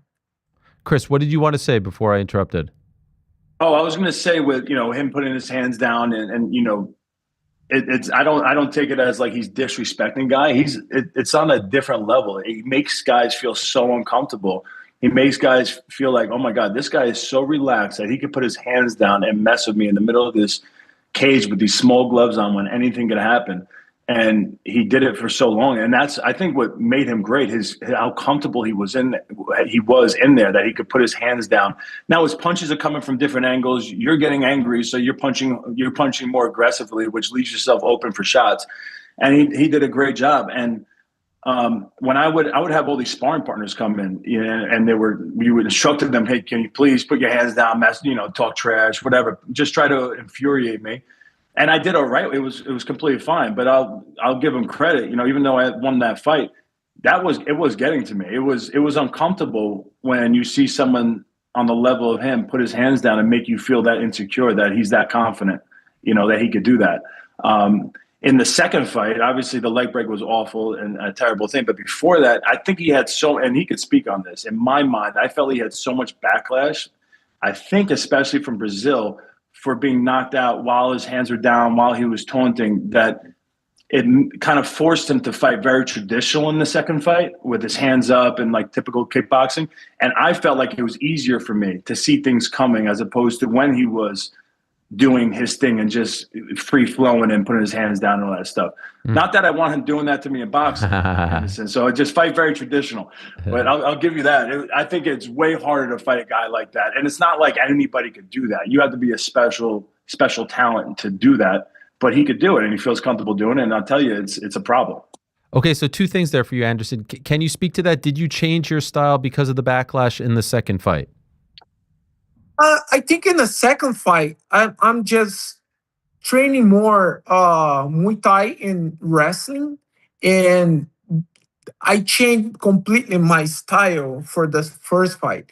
But that's the Chris say. It's easy to him to put in your game inside the fight when you have the traditional fighter, training only two disciplines. That's easy. I think that's help Chris to win the fight. Of course, Chris working hard, and I working hard for the second fight too. But that's the game. That's the sport is so amazing because a lot of people think you're the best, but you're not the best when you don't prove yourself how much you can beat yourself, not your opponent, And so then what about the second fight, or I should say the third fight, this one, which is the first boxing fight of the trilogy? Do you think you will bring back some of those old Anderson moves? Will we see that version of you that we saw in the first, or will it be more like the second? Ariel, listen, boxing is different. Boxing is a different sport. Boxing is not for everybody. Chris have a background in boxing too. And I think that's I try to keep training hard every day because I need you to respect the boxing community because it's not for everybody. It's not easy to come inside the ring and doing the same you do in the MMA. Of course, MMA is hard because you have the different disciplines, but boxing is very traditional. A lot of people die fight boxing, and I need to prove my respect for boxing community. That's I train hard every day. I train with the best guys and I go do my best. Speaking of that boxing background, Chris, can you tell, for those that may not know, I do remember, didn't you do Golden Gloves or something like that? Or am I crazy for thinking this? No, I never did Golden Gloves. I was trying to prop you up. I was trying to give you some more. Never competed. I appreciate it. I would lie, but I try to be honest. Yeah, no, I've never competed in boxing before. Just a lot of sparring rounds with good high-level boxers throughout my career. And just to touch on what Anderson's saying as far as the respect for boxing, you have these professional boxers that come in and you watch them work, and it really is beautiful. I come from a wrestling background, and I have that same excitement when I watch really high-level wrestling. It's really beautiful to me to watch. And you bring in these other boxers now, and that really just focus on that, and it's amazing. Their footwork, the way they're able to gauge distance, the way they're slipping punches kind of effortlessly, rolling really well. And I think Anderson is an MMA fighter that crossed over and really, you could see in his fights, he respects boxing. I'm not trying to just kiss his ass, but it's just true. He's the only boxer I could think of as an MMA fighter that crossed over. When you watch him, he looks like a really legit boxer. And I think it's to what he was saying. I think he really respects the game, and he puts the effort into, making sure he looks that way, and it shows. One of the many iconic moments from your history happened the night before the second fight at the weigh-ins, the face-off. You guys may recall. Yes, this one. That's the one.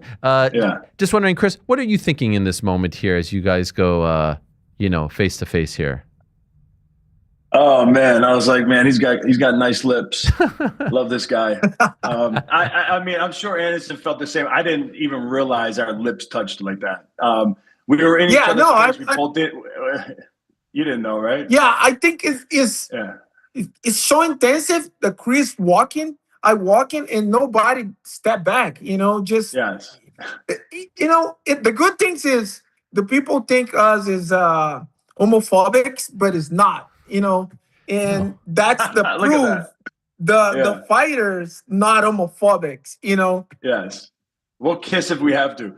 I think it's just funny because we're like probably the same height, and we just got in each other's faces. We both decided to put up our hands, so there's no barrier. Both of us weren't going to back up, and next thing you know, they got some good still shots of us looking like we're kissing. I get tagged in so many of those pictures on Valentine's Day. I'm sure. Yeah. Oh my gosh, me too, buddy. Yeah. That's funny. Have you guys, Anderson? Have you seen Chris over the years? Like, have you run into him, or will this be the first time that you actually get to talk to him in person? No, I talk to Chris when I have the same accident I have. I talk to him, but I think that's the second time, huh, Chris? I don't know. Yeah, I don't think we I don't think we bumped into each other in person since since he's our talking fights, on right? the phone, huh? Yeah, just the phone, but not in so person. Like shake hands, nothing. No. No, I haven't seen him since. But he looks the same. I think I got older looking, but he No, looks you're the great. same, bro. It's Thank you. unbelievable. A little pudgy in the face, but yeah, no, it's gonna be cool, to see him and everything. I mean, we have so much history, but yeah, it's gonna be cool. And oh yeah, just again, he's talking about the phone call we had. So after I break my leg in half, who else can I call besides the only person I knew that ever had the same thing happen to him? So I called Anderson, and man, I was in a low place, and he really helped me. I don't know if he realized. I told him how helpful it was, but I don't know if he realized it. But it was a tough spot. I didn't even know if I was going to be able to walk again, let alone play with my kids. It was tough when I called him, and he was so optimistic and positive for me, and it really was a boost of energy that I needed at that time. And so I'm super thankful for that. Wow. And we did a podcast. He came on my podcast. I remember that, which was awesome. It was unbelievable. Can I ask you, Anderson, what did you do? You remember what you thought when it was so crazy to see Chris suffer the same type of injury that you suffered against him? My kids watching the fight, when the kids just come into my room and just come to talk to me and say, "Dad, you see what happened?" And say, "What the fuck? What happened?" And Chris broke the leg too. And say, "What? I don't believe it." And when the kids show me the video, I say, "Oh my God." And somebody call me and say, "Oh, you can talk to Chris?" I say, "Of course, absolutely." And because the hard moment for us is when this happened, you don't know you come back to walking normal. You don't know you come back to fight again, And it's very tough. It's very tough.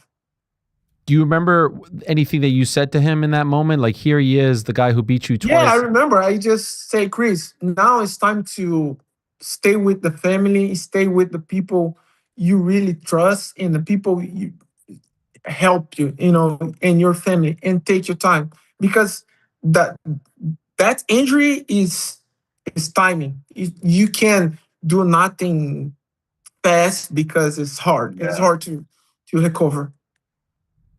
Chris, are you going to have the same characters in your corner? Are we going to have Ray Longo, Matt Serra, the same dudes that you were with for so many years? So Ray Longo is going to be in my corner, and then Jeff Jimmo. You get two corners, and then you get a cut guy. So Longo and Jeff Jimmo, who trains with me out here, he owns a gym called Jimmo. So those are the two guys going to be in my corner. Okay. And for you, Anderson, is it I know you've been asked this question a lot over the years. Is it possible this is the last one? No, man. Come on. No, definitely not. No. Okay. No. What age are we going to? I don't know. It's tough. It's a tough question because I feel I can do this eternity. I don't know. I keep doing when God give me the whole thing I have, my energy, my healthy body, I keep doing. I have my business, I have my different work, but I keep doing something I love to do. What about for you, Chris? Is it possible this is the last one? I don't think so. I think I really am loving this boxing training. We'll see how I feel in there, but as of right now, I'm thinking maybe this one, maybe another. It's fun, so I don't know. We'll see. And this is a heavyweight fight. How much do you expect to weigh, Chris? It's 205 the weight class. Okay, so that's the cap on it, okay? All right, interesting. Yeah, 205 is the weight, I think, yeah. So that's sort of like a catch weight. Not too much. Yeah, I think, so I didn't have to cut too much weight. I don't think he had a problem with it. I just said 205 sounds good. I weigh like 215, so it's not too bad. What about for you, Anderson? How much do you? No, for me it's hard because I can't eat a lot. Normally I walk in 189, 188. It's hard to eat a lot, but it's okay. Is this really? You're naturally walking around 188, 189, 189, 188. Wow. Yeah. Oh, geez. Yeah. Jeez. Yeah, I'm a skinny guy. My mom is skinny. My dad is skinny. I just, I try to keep workout and I keep eat a lot, but I can't because it's terrible for me. So will you be dramatically under 205? Like how much do you expect to weigh? Will you be in the like the low 90s? I don't know. Now I'm just quanto que eu pesei hoje, Calil? 9 kilos. 9 kilos. 89. 89 kilos. Yeah. Let's see, 89. What is that? 90? 195 or something? 196. 196. Yeah, 196. Okay, so you'll be a little bit under, but that doesn't really matter to you.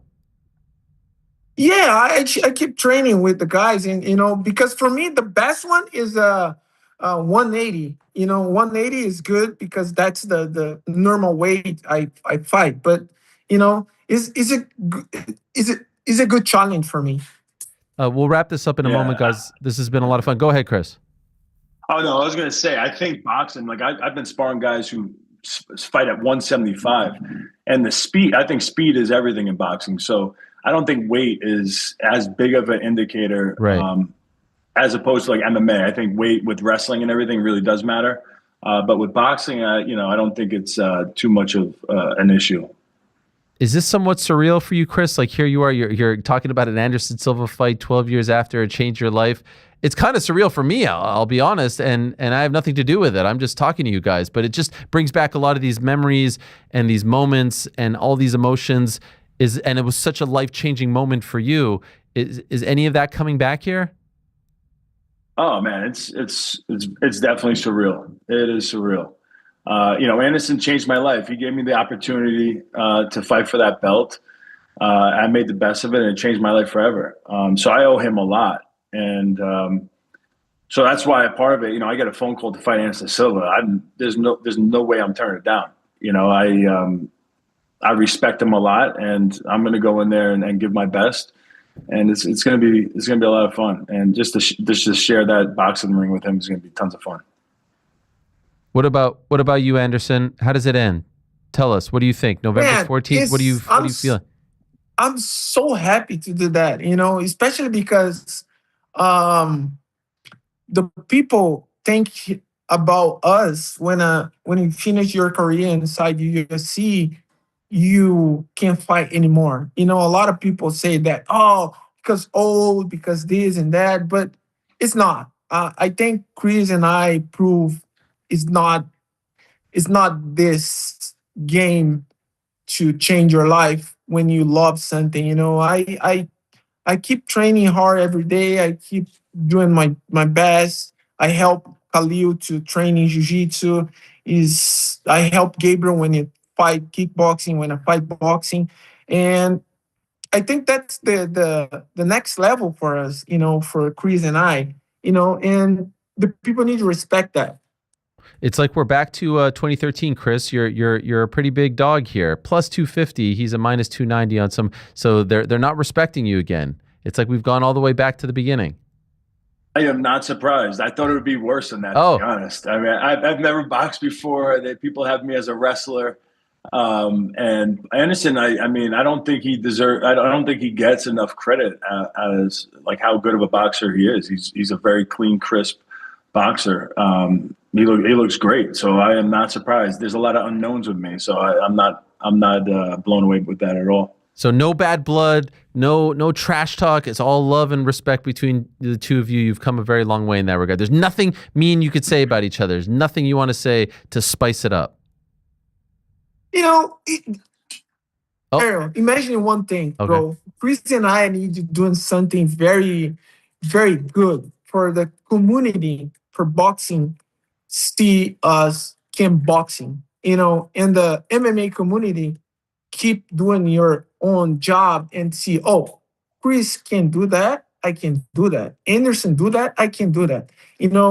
Because a lot of people think, when you lost your career or you finish your career in MMA, you can't fight anymore. But that's not the truth, because imagine how hard is you doing the whole transition for boxing, because it's different sport.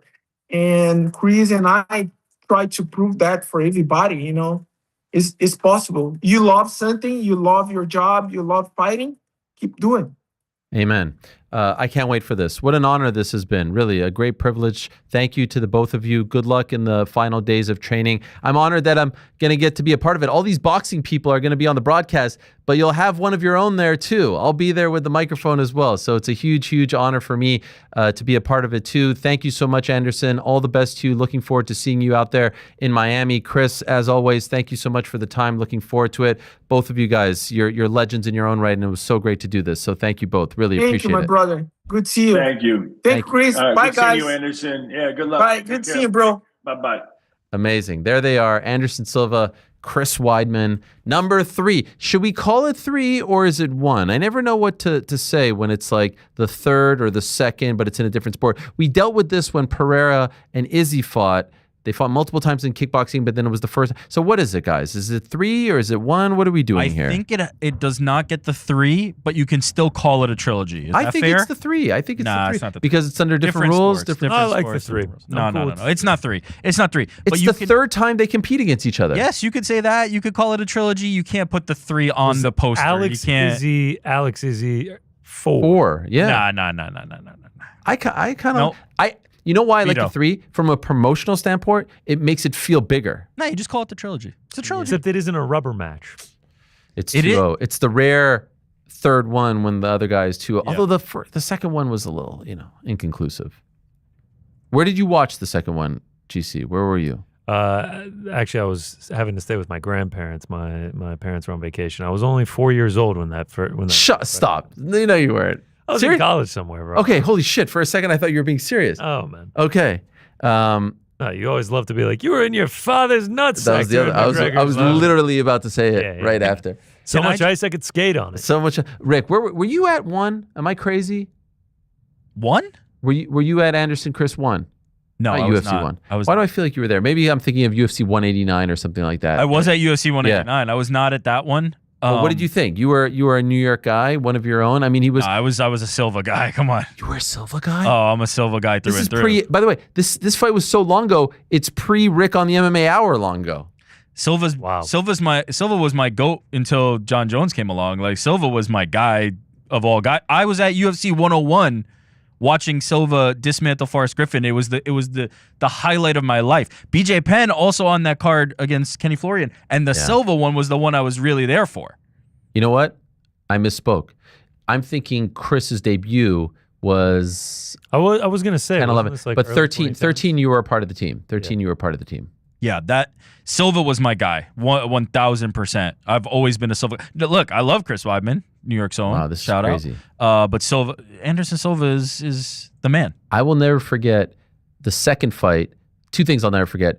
December 28th, 2013. I'll never forget because I was working for Fox. I've told the story before. I'm the backstage reporter. I would always watch the fights. I would never watch the fights in the arena. I would watch them on tiny monitors in the back because then the guys would come in the back and it was just easier to do it that way. Fight ends. Chris is still in the cage getting interviewed, reacting to it all, and they are rushing Anderson to the hospital. He's on the stretcher. They are rushing him, and I'll never forget the yells, the screeches, the screams, because he was in so much pain. His leg snapped, and it was right by me, and it was surreal. I couldn't believe it. I mean, talk about a fight that ended unceremoniously. It was awful. It was absolutely awful that it ended that way. What made it crazier is just also like Anderson Silva has always felt invincible. Absolutely. Like that is the word I would describe. The knockout was shocking, him. right? And then the knockout was shocking, but he just always felt like he could not, as Chris said, like mentally, he's messing with people by fighting the way he fights. He always felt like he just could not be touched. He was invincible, and to see him in that state was crazy. No, it was crazy. It really was. It was truly surreal. And then, if you recall, Rick, I remember this. I even remember what I was wearing on the show. I was wearing a Toronto Huskies sweatshirt. The show that we did was December 30th. We didn't take breaks back then. We didn't take breaks for some reason. And we did the Monday show, and I believe it was the year before we started doing the awards, and we did the Monday show to react because it was such a big pay-per-view, and the UFC was always doing these sort of like end-of-the-year cards. So this was December 28th, and then the show was December 30th. And I mean, Frank would have quit long ago. Doing a show on December 30th? Are you kidding me? I mean, it's like these types of conditions are just not fair. And Rick, you probably don't remember this. or maybe you do. There was no one in the office. Like it was a ghost town. I do remember. And the show ended. We talked about it, and then the UFC set up a conference call with a doctor to explain to us. It was like a media conference call. They don't really do these anymore, I guess. They used to do conference calls all the time, and they were big. You press 1 to ask a question.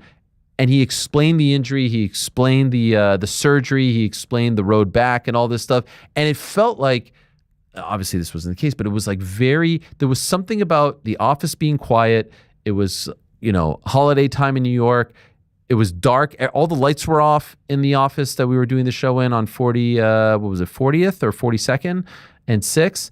And there was just something very depressing and somber about the scene. And I was like, is Anderson going to be okay? We hadn't really seen an injury like that before. Now, unfortunately, a little bit more commonplace, but it was just kind of shocking to digest it all. Maybe let me see if I can find it. The MMA Hour. Let me see who was on that show that day. December 30th. Did you broadcast the call? No, it was after the show. Oh, okay. Oh, here it is. Wait. Waiting. MMA Hour full episode archive, December 3rd. Wait. Wait, why do they all? Every single one says December 23rd. What the hell? Why does every single one say December 23rd? There's like 6 of them. It's tough. Yeah, that is tough. So it was the week before. How many guests was on the 23rd? 1, 2, 3, 4, 5. 1, 2, 3, 4, 5, 6. Oh, not too bad. Mike Chiappetta was on it. Some of those old MMA. Oh, wait. 302. No. There was a period, Rick, you'll remember when they put the MMA Hour on Bright Cove. Do you remember those days? Sure do. And those have just all kind of disappeared. Also, like, a lot of it is just like the MMA Hour episode 385. Yeah. It doesn't really say like what's going on. Oh, yeah. 397. Oh, this was back. Now you talk about titles and thumbnails and all this. Oh, yeah, the thumbnails. It was the same thumbnail for every single one. It was just the logo. It's so good. It didn't even cross our mind. Yeah. Same, so good. Same thumb, same title, just a different number. Wait, there's one here. No, this is July 2015. No. Anyway, would have been fun to take that trip down memory lane, but I remember it well. That was actually the first fight I had seen myself. Really? Yeah, Which like one? I had seen One clips, or two? The first one when that was the one where Silva got the injury, right? No, the second was the injury. Second one was it. Then I was at a party. Someone had gotten the pay-per-view, had a bunch of people over, and I'm like, if this is how every fight ends, like what the hell? So I had seen clips from like the VHS days where there were bad injuries, but this was Oh wow, you had never seen a fight before. a full fight. Like I'd only seen clips. This one I was actually with like a live group seeing it happen. In fact, I just reached out to them to let them know who was on the show. Oh really? Yeah. Wow. They're like, how do you remember that? I'm like, do you remember the break? I'm like, oh, I had forgotten about that. That's insane. No, man. I remember where I was at for Weidman Hall. Really? Yeah, I was at ESPN. Oh yes, that's. Hey Rick, can you keep it down over there? I mean, I know, right? He just keeps going. Yes, so that was Jacksonville, right? Pandemic. That was off the top of my dome. That was April 21. Correct. Yeah. Yeah. So what were you doing? You were doing game night? Yeah, I may have been doing game night. Yeah. I may have been doing game night. Yeah, sure. I mean, I could look in the text archives. Hey, Ariel, you good to join after after all your duties are done? 1:30 Eastern. We're thinking. We'd love to have you. Would be great. That's when most AM, people are actually. listening. That's AM actually. Do you not remember the Halloween Anderson Silva fight? It's actually. No, I'd love to. You know what's crazy about this? Experience that. Anderson fighting on Halloween at the Apex is the only time the UFC has ever had an event on Halloween. Yeah, Halloween 2020. What was I doing? Were you not? Let's see. Because next year, because this year Halloween's on a Friday, does that mean next year it's going to be on a Saturday? It's usually how it works, right? Yeah, unless it's a leap year, then we'll jump ahead. No, Saturday. We'll jump ahead to Sunday. Yeah, it's exciting. Halloween 2020. Let's go back. Sometimes you go back in the photos. It gives you a clue of what Yep, you might have been doing. What was I for Halloween 2020? Doesn't look like I was doing much. Yeah, it was kind of pandemic days. It was a little bit depressing. Yeah. All right, well, look into that. Get back to us. And for now, we're going to move along to our next and final guest of the day. He was victorious on Saturday in Abu Dhabi. Great fight that won a fight of the night bonus, went the distance, a fight in which he was able to get back on track after a tough one earlier in the year against Mateusz Gamrot. Ludovit Klein, who, I mean, was on a great run prior to that fight and is usually on the winning end of things. Tremendous bloody affair, back and forth it went. But in the end, he was victorious, and there's now a somewhat memorable / iconic photo of him on the stool celebrating because it appeared as though he severely injured his ankle during the fight. So let's get an update from Ludovit Klein, who is kind enough to join us on this Wednesday evening. There he is. Oh, there he is. Hello, sir. How are you? I'm feeling great. I'm home and I finally made it to your show. Yes. Well, it's great to have you here. And by the way, could you tell us, back home, how do you pronounce your first name? Is it Ludovit or Ludovit? Ludovit. Ludovit. Okay. Well, congratulations on the win. And most importantly, off the top, how are you feeling? Because I think you suffered an ankle injury in the fight. Yes, but I still feel great, but I'm still waiting on my surgery. Did you break your ankle? Yes, I have break my ankle and I just čakám prostě na vyšetrenia MRI ešte a hey guys, I will be doing a little bit translation. Okay, hello. What's your name? Hey, Andre. Hello, Andre. Oh, of Octagon. Yeah, it's me. Oh, yes, we love Octagon here. Thank you. Congrats. Okay, please. So basically the situation is like Ludovit took some pre-operation appointments, but the doctors told him the ankle is swollen, so they need to wait like 2, 3, 4 days, more days for the operation. So surgery is supposed to be next Monday or Tuesday. Okay. There is a small bone broken in the ankle, and as his ankle was dislocated, but thanks God got back. So he might have some muscles torn there. They will see after MRI and X-ray. Okay, and do you know when this happened in the fight? Yes, I know. It was in the begin in the third round. In first minute. Yes, first minute in the third round. Wow. And were you in a lot of pain? Yes, I feel pain and I feel že moja noha nebola stabilná.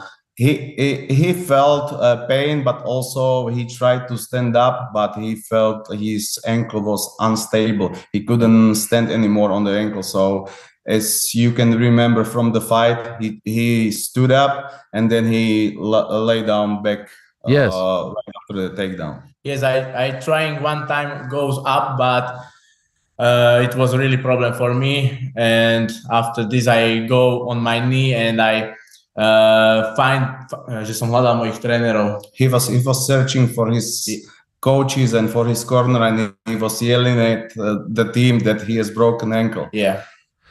I have broken my ankle before playing basketball, and I was in excruciating pain. I can't even imagine. Were you worried that you would have to stop the fight? Were you worried that you wouldn't be able to make it to the end? Či si sa bál, že či sa zápas zastaví, alebo že jak si to prežíval? No tak môžem povedať po slovensky, že myslel som si, že teda super, teda som dúfal, že to nezaregistroval a snažil som sa počúvať mojich trénerov, že mám ísť na chrbát a proste prežiť tie 4 minúty.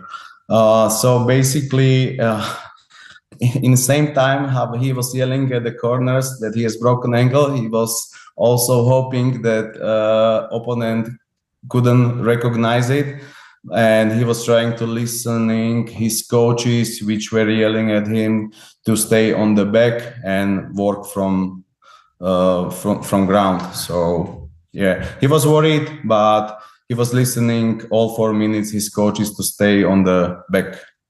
That photo that I spoke of you on the stool celebrating, can you describe what you are feeling here? Because I'm sure you're in pain, but you're obviously very happy as well that you have just won a great fight. Yeah, there was a lot of emotion because it was a really hard fight for me because I win two rounds without some problems, and and že v treťom kole teda sa mi stalo toto zranenie a som veľmi teda vďačný za to, že som to dotiahol do víťazného konca. Yeah, basically, there was a pure emotions after the fight because he was feeling really, really great in the first 2 rounds. And when this happened, he was a little bit worried that he cannot make it until end. But in the end, he was really, really happy. And in addition to that, you got your first UFC bonus. Congratulations. Yes. Thank you so much. That probably helps a little bit, right? Yeah, yes, of course. Were you I talked about that you were on a great winning streak and then you had the Gamrot fight. Were you feeling pressure to get back on track, to not lose 2 in a row? Yes, I'm feeling pressure, but actually lost to Gamrot really motivated me. And because I know that I am one of the best guy in the lightweight division and I believe that I will be in top 15 soon. Okay. What did you think of his performance against Charles Oliveira? I watched this fight and I was a little surprised when Charles Oliveira submit Gamrot in the second round. I was surprised. Why were you surprised? Were you expecting him to win? Because I know that Gamrot is a really good on the ground. His jiu-jitsu is really, really good. And že myslel som si, že Charles Oliveira vyhrá, ale nemyslel som si, že ho utiahne na submisiu. Basically, he said that he was expecting Charles Oliveira to win, but he didn't expect that it's going to be that easy and not even with a choke or submission. You were unbeaten for 7 straight fights, and then it was the Gamrot fight, and now you get back on track with this fight. You're not ranked right now in the lightweight division. I know it's a great division, but are you bothered that you're not ranked? Do you think that you should be in the top 15? Yes, a little bit. I'm frustrated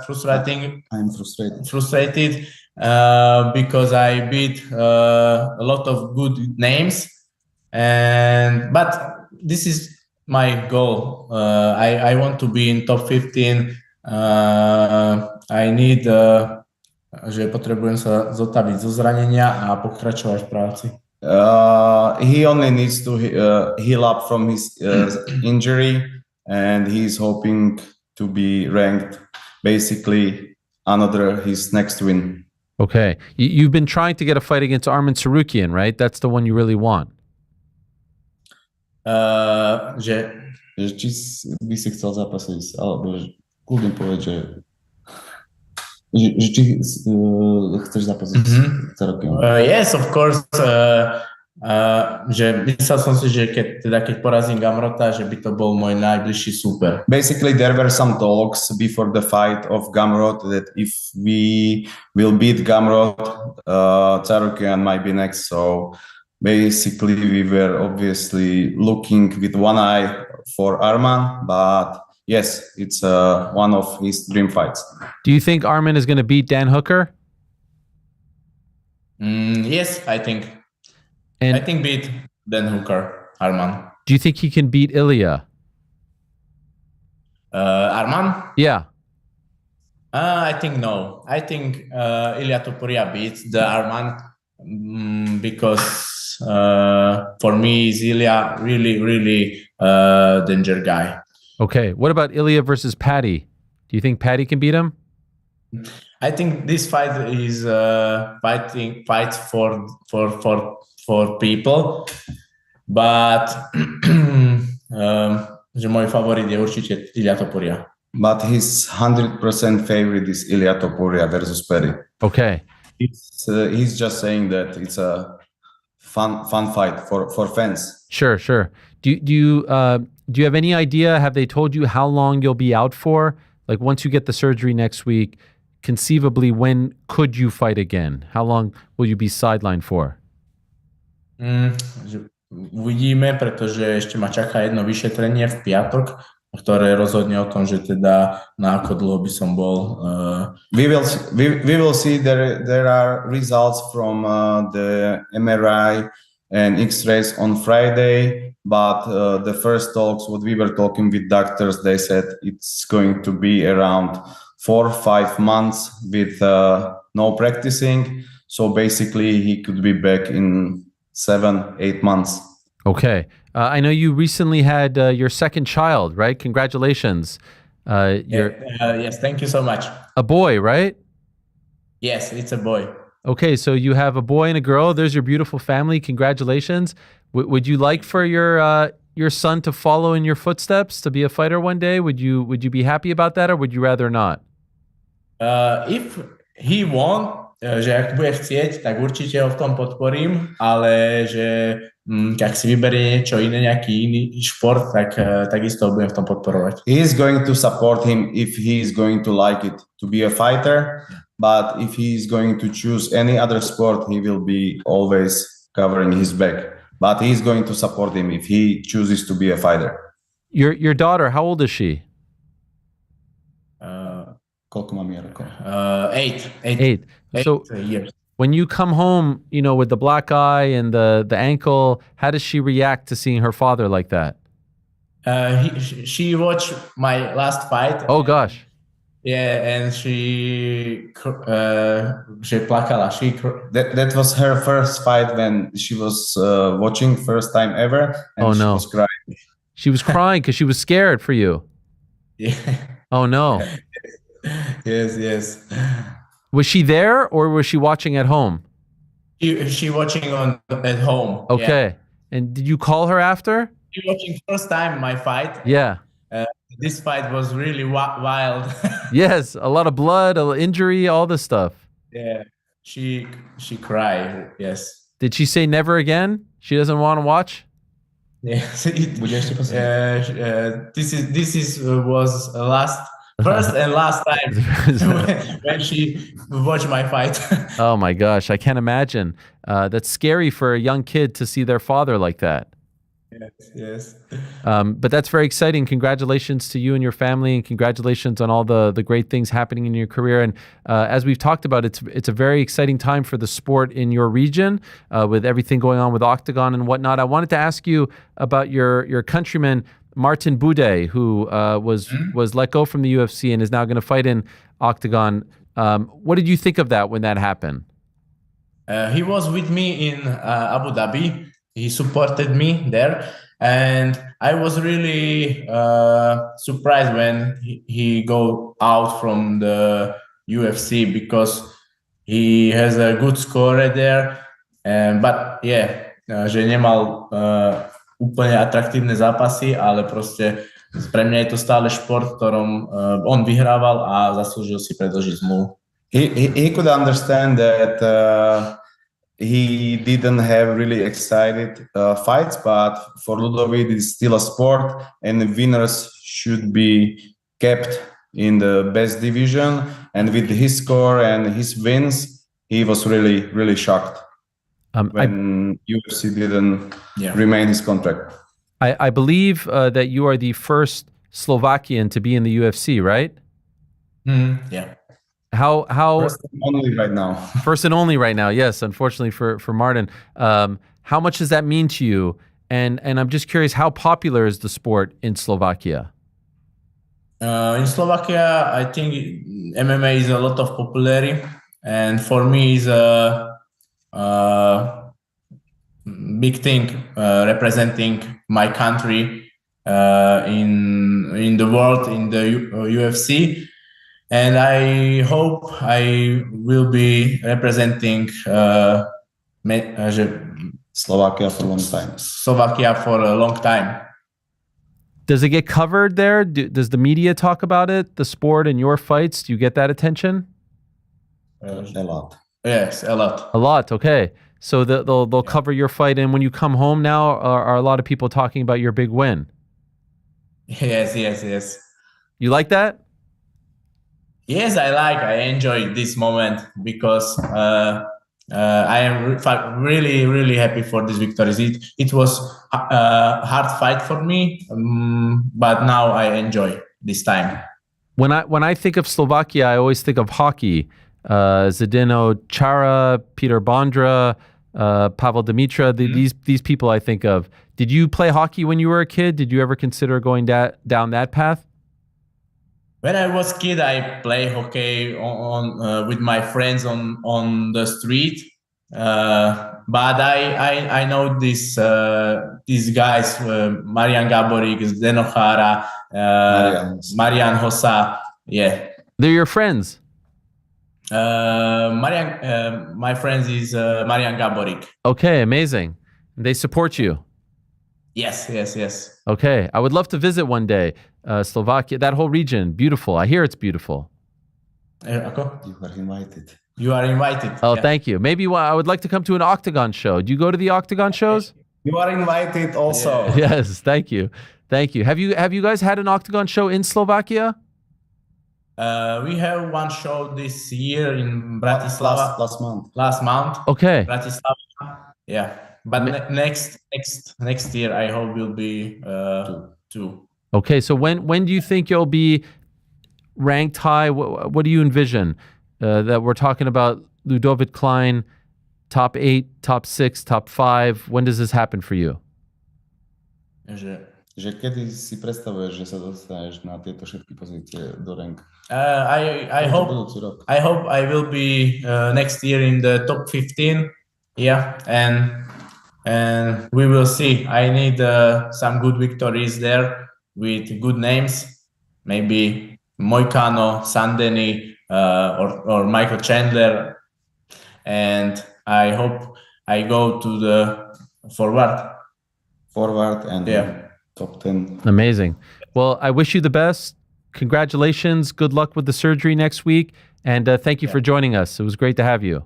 Thank you so much. Thank you so much. Bye. Thank you, and thank you, Andre, as well. Thank you so much. All the best to you guys. Have a good day. Bye-bye. Yes, there he is, Ludovit Klein of Slovakia. I do believe the first... Oh, no, I can't say that. We've had Marin Bude on, so not the first Slovakian fighter. But yes, many a great athlete have come from Slovakia. You guys know this, right? Who are some of the best here? Peter Bondra, of course, of the Washington Capitals. Zdeno Chara. Yaroslav Halak, former Montreal Canadiens goalie. Richard Zednik. Who else? Martin Jakubko. Are these all hockey? Yeah, they're all hockey. Yeah, see, this is a knowledge gap for me. If Jordan were here, he'd be all over this. Probably cover a lot of Slovakian Olympians. Oh yeah, we sort of focus on the Canucks, but we do. They might beat. That's true. No, that's a good point. Or get beat by one. Josef Adamek, a well-known footballer. Milan Skriniar, Marek Hamšík. I mean, it just seems so lovely over there. There's only two that really matter to me. Who's that? Ludovit. Yeah. Budaj. And Budaj, yeah. No. Budaj back in Octagon. Yeah, soon, right? 28th, I believe. 28th of December. Oh, wow. That's weird. Yeah. We were just talking about the 28th of December with UFC 160. Zalgas Sumagulov on that card as well. Yep. That's your boy. Another one to the That's GC. the Mount Rushmore. Pfeiffer, Abis, Klein, Zumagulov. Yo, next Uncrowned Films. Wait, no. Excuse me. What is Octagon, an Uncrowned film, is going to hit? September 26th. That's the big one, right? Frankfurt Stadium show. You guys are getting the doc. Me and Rick are doing a live watch party within the confines of the stadium. Wow, we're going all out. It's also at the same time as Oktoberfest. It will be in Germany. Wait a second. Oktoberfest is in September? Yes. Yeah. What the hell? Why? It starts in September. Ends in October. Now, I've never don't been watch any of the Fight Feast. Fight Feast Oktoberfest would be sick. insane. I've never been to Germany. Have you guys ever been to Germany? No. I have, yes. No. You have? Should I start looking at flights? When did you go? I went to Oberhausen for Glory Collision 1. Wow. And it was a scene. Frank, have you ever been to Germany? No. Andy? Yes. You have? Wow. I have, yes. Which part? Went to Munich. Loved it. So there's a part of me that's like, man, first time in Germany, it's Frankfurt. Is that the move? Yeah, why not? Disrespecting Frankfurt. Yeah, That's no, actually no. how Frank got his name. Oh shit! You're right. I was just thinking that's a good point. Crazy little fact. Yeah. My dad born right near Frankfurt. Wow. Yeah. Where? Baseball? Military base. Okay. Yeah. So is he considered German? Nope. No. Like, can he apply for a German passport?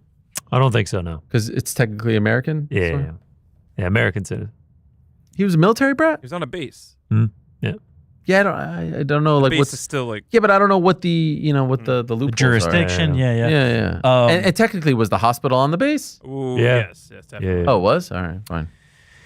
Yeah. So Frankfurt, September 26th next year. Give me the PT. Give me the PT. GC moved on from that like Devin Haney talking about certain people at Top Rank. It was just like, so the other thing that we're talking about. Where's the PT? Where do we have the PT, or did we delete it? Yeah, we got it. Here it comes. I'm throwing down. There it is. There. Come on. That's it. That's the move right there. I was actually getting a little nervous that I was wrong, but no, right outside of Frankfurt. Wait, you were getting nervous that you were wrong about your dad's birthplace? Wiesbaden. All right. Is the name. I didn't know if it was right outside of maybe a Cologne. I went to Munich. After the event, I went to a Christmas market, and it was one of the greatest things I've ever been to in my entire life. No, I'd like to go. I've never been. Yeah. Touch up on your German. Christmas market in Germany is elite stuff. Oktoberfest. Fight Feast Oktoberfest. I mean, it will hit. What is Octagon Doc? The live, the watch party for Octagon 90 or Do me a whatever. favor. Price it out. Price it out. What is this going to cost us? Who cares? We're not just throwing priceless. That's true. Yeah. That's the amount of memories that get formed. That's a good point. Live shows. I'm thinking Thursday and Friday from. Who could we get? Yeah, who we getting on there? What kind of luminaries can we get? We can also go to an Dennis Seaver Frankfurt game. Yeah. Seaver, Okay. Abis Magomedov. Can see where I was training born. out of Germany. Okay. Connor and Avis meeting for the first time. Live show in Germany. You think we're big in Germany? Chat. I bet we could do a live show in Germany. How many of you German watching fans we right got? now are joining us from Germany? We'll see. Let's see. There's a bit of a delay, isn't there? Yes, there's a delay. But this high five emoji, I think, says they're from Germany. Throw the orange, black, and red in the chat. Let us know. Let us know. In the meantime, any super chats, Frankie? Let me see. Yeah, it looks like we have a couple here. Okay, what do we got? The first one says, "That's not salsa, it's bachata. How dare you?" What is this? Let's play it back. What is it? They're talking about the song that Crawford was dancing to. Oh my God! I was thinking like salsa. Someone's hungry. Yeah. Oh my gosh. Okay, so it is what? Let me see. Bachata. What is bachata?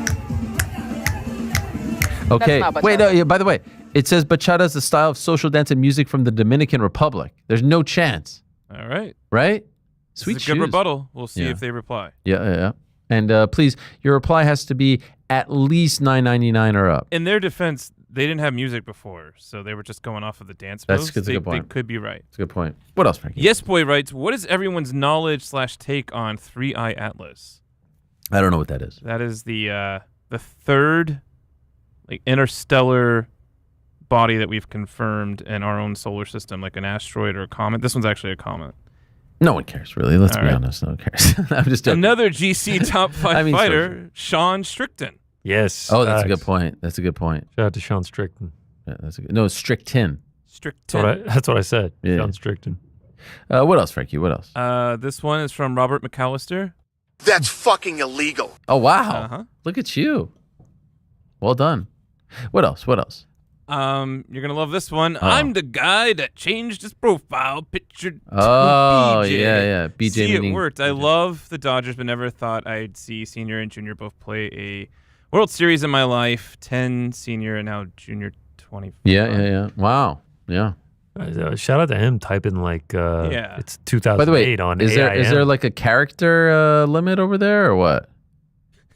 Love LUV 2. Number 2. They were in a hurry. Doug Guy. Wait, so what you're saying, Danny, is you're not an actual Blue Jays fan? You just did it to get our attention? I mean, all you had to do is just give us the super chat, but all right. Bro was giving us on T9 texting there. Yeah. What else, Frankie? What else? People forget, man. John Jones in an interview talked about how much serial fouls Rich coming from John, but yes, serial fouls in all his fights. There was a clip that surfaced of John on someone's podcast. It was like some crypto guy or something. He's like, oh, yeah, I saw a clip of him from I saw a clip of Tom from early in his career where he quit, where he tapped. You guys, yeah, I saw that. Yeah, I saw it. And my takeaway from that was like, so why didn't you fight him? Like if you think he's a quitter, if you think he's a bum, why didn't you take the money and fight his ass? It was very weird. People forget, man. That? What did they forget? No, that was what the comment said. forget. It said people forget. Oh, okay. Yeah. Oh, that's right. That's right. What else, Frankie? What else? Ariel and PT laughing at the top of the show reminded me of the clip of the people with the most outrageous laughs in one room. Real ones will know. I guess I'm not a real one. Yeah, it's a great video. Thanks for the $6.99, Drew. Yeah. Drew Fudger. Canadian, by the way. Yeah. What else, Frankie? What and else? then lastly, Ace Boogie says, rank these possible 2026 matchups: Topuria versus Patty, Islam versus Shavkat, Jones versus Pereira, Max versus Charles, O'Malley versus Sandhagen. Okay. Topuria, Patty, I think will happen. Islam, Shavkat. No. You're ranking them. Yeah. Oh, like as far as like what I'm into? Almost like a blind ranking, Yeah. I'm sure. Oh. No, it's not a blind ranking. You're looking at every Close your eyes option. and do so it. I have to kind of read them all. Okay, very easy for me. 5. Okay. Topuria, Patty, Are you starting top to bottom? Top. Okay. Number Topuria, 1, Patty, Topuria, 1. Yeah.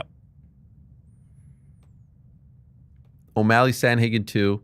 This is horrific already. Yep. Islam, Shavkat, 3. Oh, Jesus Christ. Oh shit! You know what? My bad. Jones. I thought it said Izzy Pereira. Okay, let me start over. I was like, I Dyslexia saw runs Izzy. in the control. Okay, Topuria. Okay, Jones Pereira 1. Yes. Thank you. Topuria, Patty 2. Yeah. Islam Shavkat 3. Yeah, sure. Why not? Yeah, for sure. O'Malley, Sandhagen, Max Charles. Max Charles last? I mean, yeah, we saw it already in Saskatoon. 10 years ago. Yeah, but we saw it. Shout out to Saskatoon. We've been talking about O'Malley, Sandhagen forever. Tomato. By the way, there's a couple more. There's one here from Evo. Is Ilya versus Patty the biggest fight to make in early 2026? Sure, but you know what? I'd argue Cyril versus Tom now has a lot of heat behind it. But yes, Ilya Patty is going to break through. There's no doubt about that. And I think it should be the first PLE main event, or whatever we're calling it. Jesse Orozco says, is Dana's Who Gives a Shit drop worthy? Remember that from Saturday? Who gives a shit? Good. Do you think we should add it, or is it too much? No, It's too apathetic and too Yeah, you much. know what? Like that's not a good memory. Yeah, you're so right. It's That's fucking illegal. That's a good memory. That's what Dana would say. Yeah. By the way, you feel the passion there, right? Like you could. It's like he really felt this way. Yeah, This yeah. other one, he's like, I just want to get to my plane. Stop asking me questions. Yeah. It really is like the answer is like almost like I'm trying to think of a good comparison to what it's like getting asked. It's just like, I don't fucking know. Yeah, That's it's like apathy. his new shtick, right? Like a lot of people have Hey, asked him man. questions. He's like, I don't even know what you're talking about. It's Ariel being asked about the 3-eye comet that Frank was talking about. Do you Who that was gives a pretty fuck? disrespectful. Do you think You're Taylor gonna Swift care and when Travis Kelce are going to last? I don't fucking know. Who gives a shit? Yeah, it's something like that. Do you think 100%. this crucial foul in your sport that you essentially your multi-million own dollar? matters? Yeah. Who Yeah. gives a shit? Here's actually another good one here, Frank, that you missed. This is from Josh Packham. It says message retracted. But does that mean we still get the $4.99? Yeah, we still For sure we do. Wow. Who is Shout we? out, Josh. Yeah, who is we, Who by gets the the way? $4.99? Who the fuck is we? That's a Yeah. good question. My I do. daughter was asking me this It's as me. well. She It's was like, me. I get all it. of your kids were very concerned Yeah. about where does this money go. Yeah. I don't know if they were like, we need some allowance or what was going They Does on. it were- go to a bank account? I get it. It goes College directly fund? to me. If they email me, we'll talk about how All to right. distribute it. I think that was the last one, right? That was the last one. It's hard to clip them out when I'm reading them to you. So Hmm. I like you finishing them off like this. Excuses. Oh, Wow. now it's gone. I remember a time where you used to be our moderator on the nose. Yeah, you let me do That that. didn't last.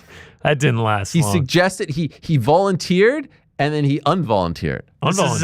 That's called the old Frank volunteer. I offered to do something. I retracted. You think I pulled him from it? Yeah. You absolutely pulled him. No. Like a giant with the giant. You were like, hey man, you don't have to do it. I was like, I like doing it. You're like, great. Well, you're not doing it anymore. Wait a second. You want to do it? Please. No, it was like. No, there is no moderator because you were like, don't give me so many softballs. Like, ask some hard ones. No, you were like, there's so much to do. I have to come in you can't talk and check the Zoom. There's this, there's that. You were complaining to the point where like, all right, Frank, we get it.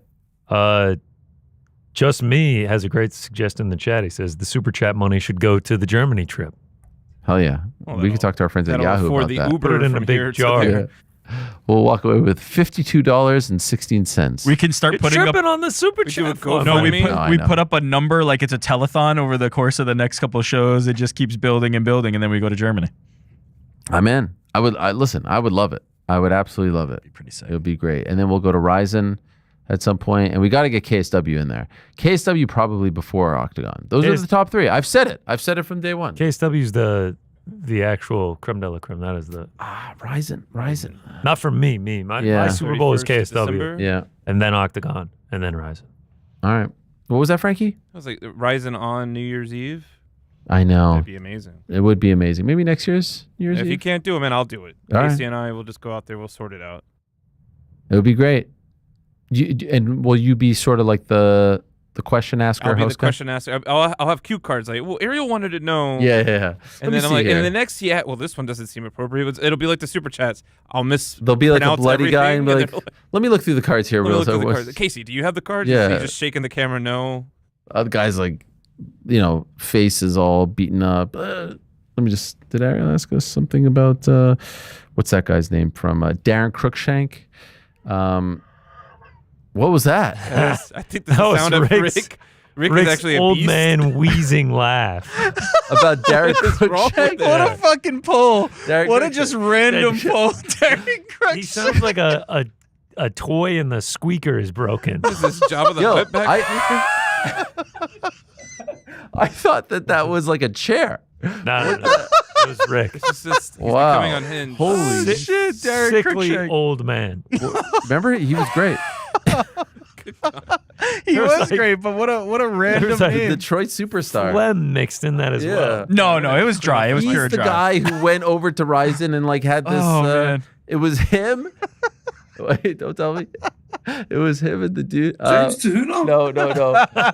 Juan Archuleta. Yeah. Juan Archuleta. No, but Juan's like. Juan Archuleta is on the Helwani Mount Rushmore. Yeah. Juan Archuleta and Davi Ramos. That's right. Davi. Do we do a fight? Do we do a Uncrowned Films where you and Davi Ramos finally just talk about the fight? Everything. That and a sit down with James Tahuna. Oh my God! Also, I saw it yesterday on the show. Someone asked about the origination of it. Yeah. It's kind of no-sold a little bit. You're like, we were talking, and I said James Tahuna, and he said Tyson Pedro. You were pushing the James Tahuna agenda hard. You were like, nah, come on, man. He just fought. He called out Jake Paul. Like, you don't remember this? And like, he's sitting there and he's like looking at his people off camera. He's just like, what the fuck is this guy talking about? And then they're like, come on, man, your boy James Tahuna. And he's just like, oh my God. No. And then he's like, he's like, you're talking about Tyson Pedro. You're like, oh fuck. It can't be described. You have to see the clip. The whole thing. But you have to see a 45-second back and forth. You have to see Tyson Pedro. You have to see the clip, but you have to see the clip where then GC talks about it after. That's the thing. You have to see the clip, and then you have to see the GC reaction to the clip. I wish we had the backstage reaction because I was the only one back here laughing like a madman, and everyone was like, "What the fuck are you laughing at?" I was because like, you knew I was wrong. Yes. Why did you chime in? What did you want me to do? Ariel, actually, it's Tyson Pedro. I don't have. Frank hasn't set me up with the direct to ear. Ty was doing a good job correcting you as it was. You just weren't listening. You just weren't taking it. Listen, there's so many good ones. There's James Tahuna, Where Are You Now? There's James Tahuna, Where Is He Now? Yeah. That's got banger written all over. What about? Okay, but are we talking to James Tahuna or Tyson Pedro? Which one are we? James. Why was he on my mind in that moment? Is the big question. What about Trick or Treating with Devin Haney? Yeah. I don't know about that one, man. Does this make you uncomfortable? Yeah. Is this shit freaking you out, bro? Yeah. Hey, you want us to get rid of it, huh? Yeah. What would you have done if he's like, actually, I can't stand to be in this room any We can longer? break it down if you want to. Yeah. These goblins and ghouls scaring It's you, the man. quickest I've ever seen you to blame a producer. You're like, well, they set this up. I don't really ever like them to do this. No. As soon as Before the show, I'm in the studio and Ariel's like, what do you think he's gonna think of the spider web? I was like, I don't know. I think he'll be in the holiday spirit. Yeah. You a Halloween fan? No. No. Why not? And then you're like, I don't I'm celebrate Muslim. either. Oh. Oh well, I'm Jewish. Proceed to talk about getting your kids dressed up. We and don't going celebrate trick-or-treating. either. He's like, oh, so your kids don't do it? No, actually, they do it. They just kind of No, feel they like do What it. do I you dress think he up. I give out candy. I love it. It's non-denominational. I had to hit him with my parents. My parents did turn off the lights back in the day, so I felt like that made him feel better. No. No? Uh-uh. All right. I just thought everyone kind of. My brother doesn't do Halloween because he's religious, so Yeah. I just. And then at one point during the interview, something happened. You're like, Yeah, what happened? "You okay over there?" He's like, it's just a fucking leaf. It's like, As the battery pack is hanging out from the lights. Yeah, the battery pack fell down too. Set's coming apart at the It was swinging. When you were explaining that your parents turned off the lights, you said they shut the lights. I'm like, what is going on in that room? Yeah, they shut the. No, there's a skeleton that fell. Also, you can't see it, but it's on the ground next to the scary one of the goblin and little ghoul. I think the ghost did it. There's a ghost in the Yeah, studio. there's all kinds of things happening. only thing would have been better if you were in a Dracula costume or something. Wait, Devin, Welcome, Devin. I want to suck your blood. you didn't get the memo, Crystal. You didn't tell Devin. It was dress up day. There's I don't do fog this going shit. through Imagine this, like, dude. He's like tough fighter. He comes. He's like, what the fuck is this? You know, something's different in this place. I'm like, yeah, all the Halloween That's stuff. what he meant. Is this different? I don't know. It's the big spider web next. Yeah. The best is looking at the skeletons behind you. That guy, Is shit freaking you out, man? You all right? the goblin. comfortable. When the leaf fell and you apologized for the leaf falling. I always like, I don't want any heat here. All right, Shut please, up. peace and love, Shut up, peace and man. love. All right, guys. Well, that was a nice laugh. Tomorrow, what do we have? What do we have on the BI? Are you guys doing your show tomorrow? We sure are. Sure are. Pound for pound, scariest fighters. We also got a costume that we're going to be wearing. We're gonna be wearing costumes. Okay. great. Is everyone And- wearing costumes? Like Frank, Andy? No. That's up to them. We don't know yet. Okay. We don't know yet. Well, get in the spirit, guys. Come The on. invitation was given out. It's a group costume. Okay. Literally not. Everybody in this control room has been asked, has been told, if you want to wear a costume, please, we encourage. Also, Wait a second. When you say group costume, do they have to wear something that pertains to the costume? Like, does it fit? Oh, interesting. They they don't have to. They can- were given it was a theme that everyone loves. Oh. Yeah. Some of us don't agree. Fighting nerds, glasses. No, I think can't tell you. I think me and Rick are going to be the only two dressed up. All right, we'll see. No, Dan was kind of like giving vibes that he might. Also, breaking news, Frank. Yeah. As per the request of the fans, one EKC Leiden will be on Wow. the show tomorrow. We will peel back the curtain on Uncrowned Films. We will get some the dirt on his departure. The no, nasty we're not. divorce? No, we're Oh, not that kind of type of show. Okay. We don't do that. Is that what happened? No. But he will also be participating in the Scariest Fighters list. So he will be participating in Pound for Pound. Parlay Pals too? Nah, come on. Some things are sacred. All right. We need Parlay Pizza Pals to be the still a only thing? one. No. We still doing that? I thought so. Why? Who It's lost? tough. Who lost this week? Do we even? I think everyone. We keep track of that. I think maybe everyone lost. No, I don't think I definitely lost. Shelton lost. Joseph Parker lost. Oh man, we're in rough shape. Tom was a push. Who did I have? I had Walter Walker, so I didn't lose shit. Oh yeah, shout out. It's the gloating that I don't like. Yeah, no. Nah, you guys let me down every time. Voicemail's back. Voicemails. Yeah. If you haven't gotten them in, get them in now because we're going to listen to more than usual just because we owe you from last week. Sup BITB. There it is. And then obviously we'll be doing a deep dive down to the depths of UFC Vegas 110. Certainly the depths. Certainly UFC the Apex, depths. we call it around these parts. UFC Apex 110, Timmy Kuwamba, Chang Ho Lee. We'll have a full breakdown of that. Dante Johnson, Cedric Dumas, still within the promotion. And of course, the People's Main Event, Phil Rowe versus Really? I thought you were going to say Shokyun Ko. Waldo Cortez. Acosta. Yeah, that's the people against Ante. Yeah. I mean, I feel well, like that's actually the people's Super Bowl. Okay. Ante Delia must put an end to this reign of terror. Once and for all. All right. And then, of course, the crack on Friday, and then watch party for UFC Vegas 110. Yeah. On Saturday. No. And I will not be obviously there. the Octagon card as well. Oh, that's right. That's right. Who could forget? And the 2 post shows. Why 2? Oh, for each event. And then we're gonna do a World Series post show after the Jays win on Friday or Saturday. We'll see. One of those things. Official prediction for tonight: 4-3 good guys. That's 4-3 Toronto Blue Jays. Trey Savage is going to pitch an absolute gem of a complete game. And we're going to go back to the 6 to play game 6.